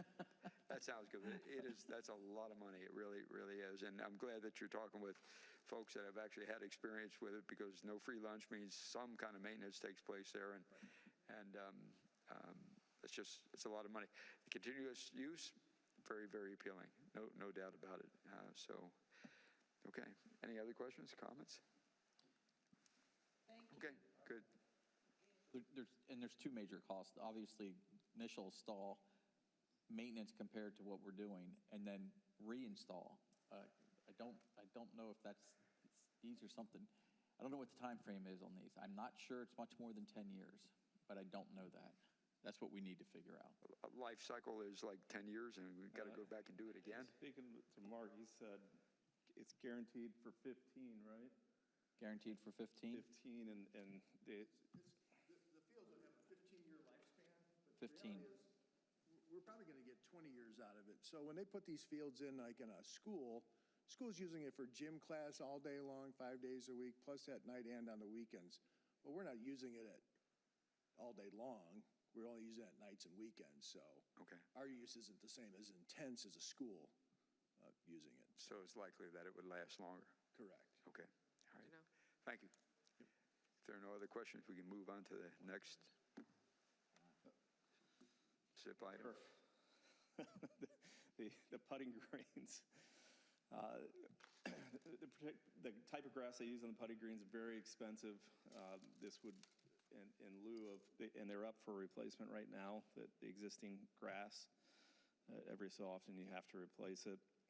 So in lieu of putting back the very expensive grass, we would put expensive synthetic turf. But the good news is you don't have to mow it.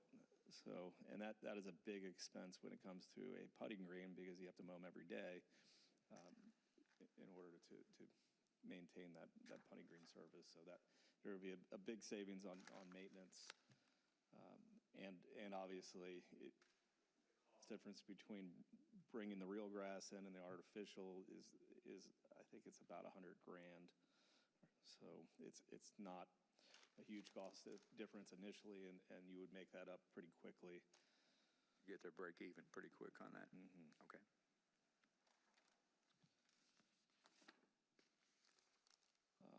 Next slide is the lightning detector replacement.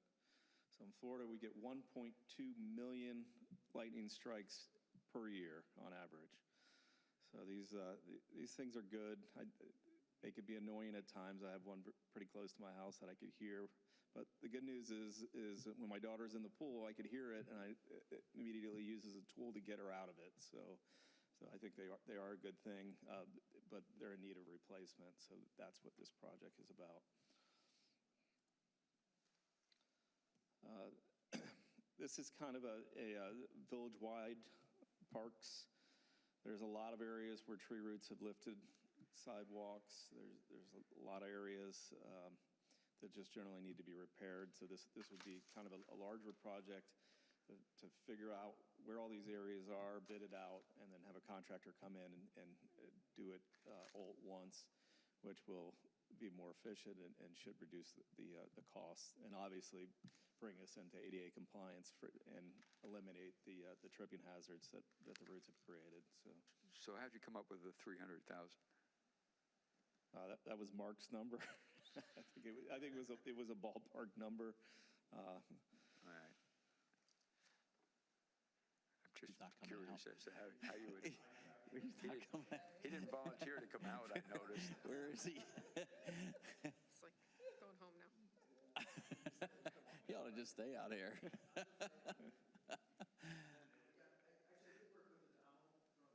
Engineering department and getting a number for that. So it was just about getting started and how much can we, chunk off with the amount of sidewalks and trails that have root problems and stuff like that. They're cracking. So it's an expert opinion.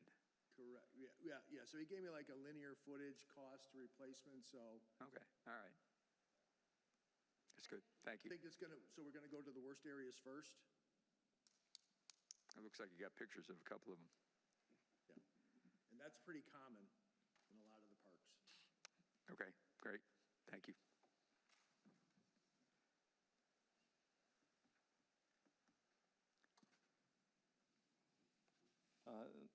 This is another one where you were alluding to Veterans Park and things breaking. The electrical services, we have a lot of problems with the lighting. So this was a project put together by Public Works to go in there and upgrade some of the things that are over 20 years old that have corroded, rusted, tree roots have attacked, and get everything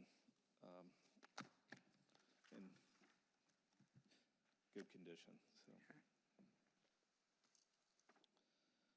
Katz Field, this is an existing issue with the ball field lights, and the electrical panel rusted out on the bottom and is in need of replacement. So this would do that. And I think it would be restoring the wire to a couple of the poles as well. This is at the Cultural Center. This is updating the cabinets in the older kitchen facility. Upgraded when we did the overall building. This park, we initially had the pickleball at Home Place Park, which is located kind of in the back of Counterpoint, if you were to look at a map. So we took a look at Pippin, which is about as center as you get as it relates to a park facility. Also, it's on Belvedere, which is a main road for the community. So we thought it would be better to put the courts there. There was a playground facility that was up for replacement actually this year, but we decided that it would make sense to move that out and do the replacement and build the courts at the same time. So that's what you're seeing here.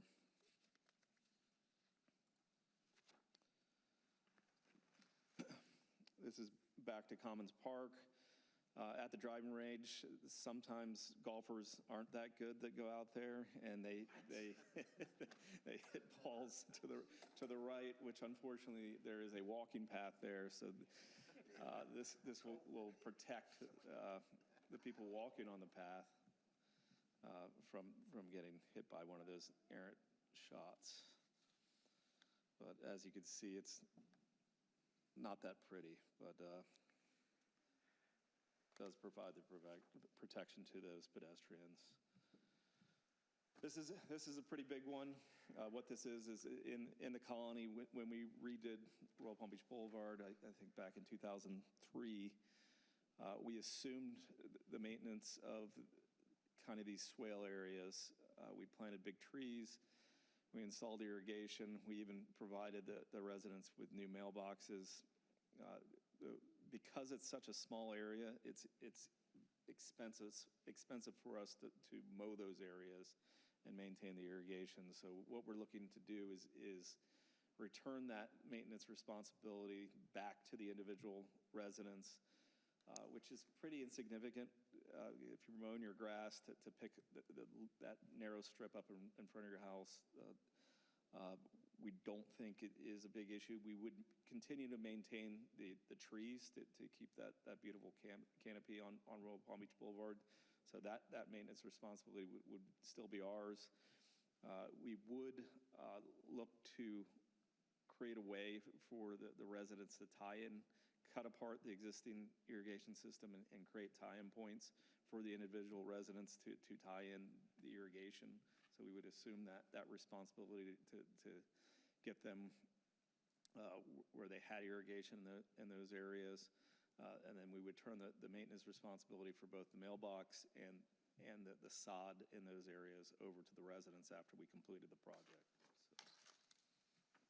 You may have to engage Mark in his sales pitch that he used on the second tee to be able to make it clear what's in it for the individual resident and why they ought to be seeing this as a good thing.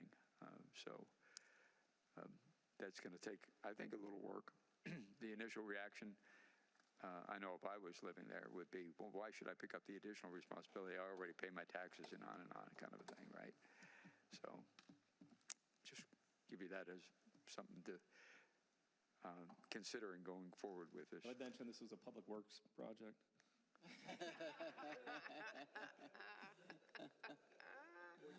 One way to deal with it. Not necessarily going to help us move forward on it. I know. I didn't see Paul jump up and come on out here either. I think the one major selling, the major selling point with this is every other residential household maintains that area between the sidewalk and the roadway now. So they are the minority as it relates to the residential homes that don't have that responsibility. Yeah. So that we will. I think you sell it to them as you get to pick your own mailbox so now. Paul has ventured out, but that is going to be an interesting discussion, I'm sure. So, To Mayor. Send them in December. Timing's everything. So December is when we're doing this, right? We're going to go out and have that conversation, and you're going to dress appropriately.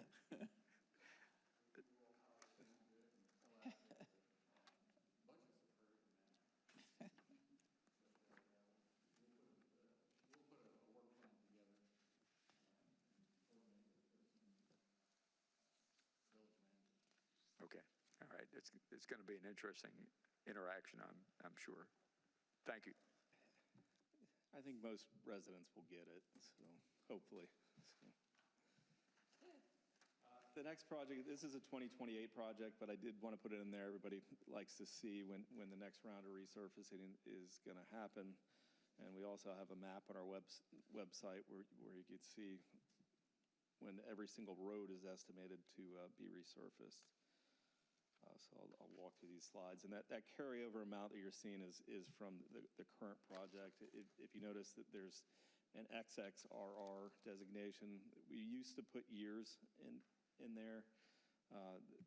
Sharon got rid of that, and it makes a lot of sense because these are ongoing maintenance projects. With resurfacing, we do them every 3 years so we could build up enough work to attract multiple paving companies and make it worth the cost for them to mobilize.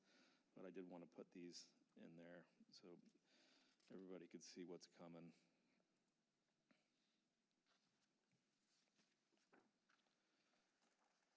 And then this is a pretty long list of the general fund capital projects that have already been part of the budget. If you have questions concerning those, I will mention that the EN 2102 Bike Path Trailhead has a grant in the amount of $879,000,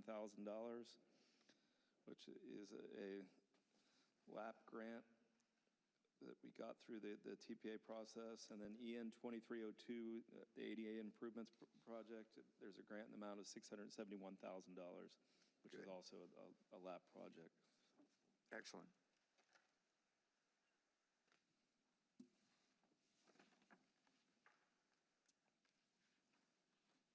And And Randy's not allowed to talk about IS 2501.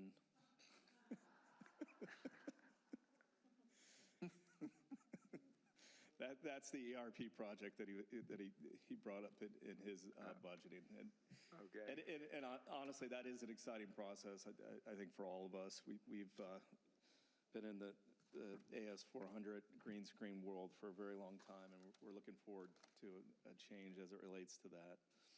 Does it have a spell check? It does. It's got AI.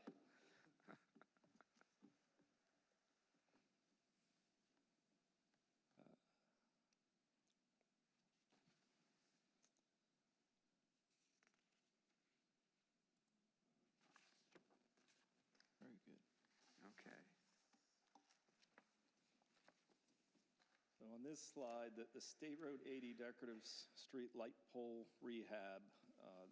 Initially, we had looked at the existing, the green lights, kind of look like they're from Sesame Street on State Road 80. We've been having problems with them because the manufacturer no longer creates parts for them. There's a lot of significant corrosion on these relatively big heads. So this project was going to go in and remove the larger heavy heads that we saw were failing and falling, put Cobra heads on them. But at the same time, we were working with FDOT to basically get out of the maintenance business along that corridor because it is a very busy corridor. It's very restrictive as it relates to MOT setups. They actually, in the past, they allowed us to set up MOT without permits. They were now demanding that we permitted every setup. And because of the restricted times, it was forcing us to do work on Saturdays, which was required overtime. So it was becoming very expensive and dangerous for our staff to work on this. So we said, hey, let's talk to FDOT and see if they'll assume that. We worked with them over the course of a couple months, and they did, in fact, assume it. In the current agreement, we no longer maintain the green lights. We did retain maintenance responsibility for all the other lights on State Road 80 and State Road 7 for the next fiscal year. And then after that, the state FDOT will assume maintenance of all of the lights on both State Road 7 and State Road 80. So. DOT surprised me on this one. We started talking with them several years ago about replacing these green lights with new ones, and it's an expensive project, and their last estimate came back around $5 million, and it just didn't look like anything was happening, and they weren't coming up with the $5 million to replace it. And then we finally just told them, listen, we can't assume this responsibility anymore. You'll have to maintain them yourself if you can't come up with a replacement schedule of them. And I didn't expect it to happen this quickly. Chris has been working with them, and they assumed it, and they immediately almost, and they're, like I said, we already got the agreement signed, and they're taking them. That's great. That's huge. So you need to go out with Paul when he talks to the residents on. Yeah. Because obviously you have a knack for this. No, that's fantastic. It really is.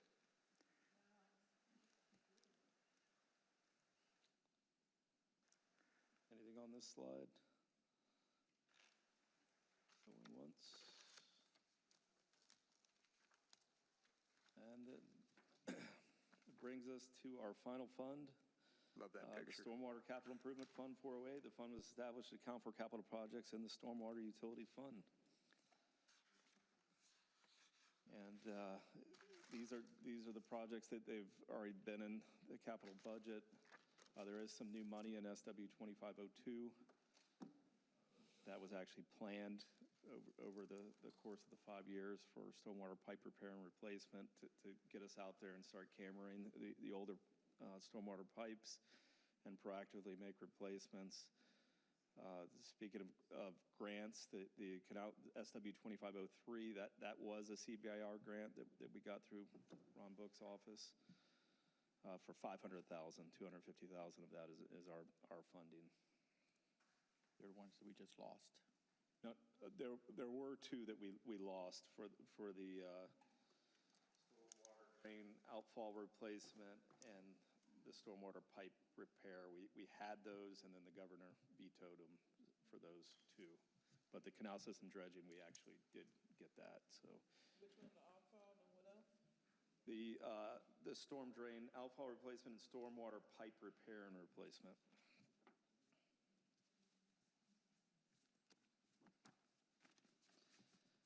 And if you don't have any questions, that concludes my presentation. Any questions from council? It's a lot. Comments? Thank you. I really want to thank you guys for allowing staff to make good decisions on maintaining our infrastructure. I think this is really important that you've given us the resources to make sound decisions and proactively maintain our stuff rather than reactively, because I think it saves us a lot of money. I think it makes the village look better when we do that, and I appreciate you guys supporting us in this program. So. Well, you make it easy when you do a good bit of homework putting these things together with numbers and explanations and grants that make it a little less painful to deal with financially. But clearly investing, and nobody really values the long run stuff that much. The things that are short term are the ones that always sell easy. Regardless of what level of government you're at, and that's just a fact of life. So I think doing the long-term orientation stuff is really important, and you guys do the work to make that possible for us. So thank you. Thank you. Anybody got any other questions tonight? Mr. Manager, anything else we need to? No, Mayor, we've got all the direction we need to bring back something at the next meeting, confirming what we did this meeting, and then for the public hearings in September. Okay. All right. Sounds good. Thank you all. This meeting is adjourned.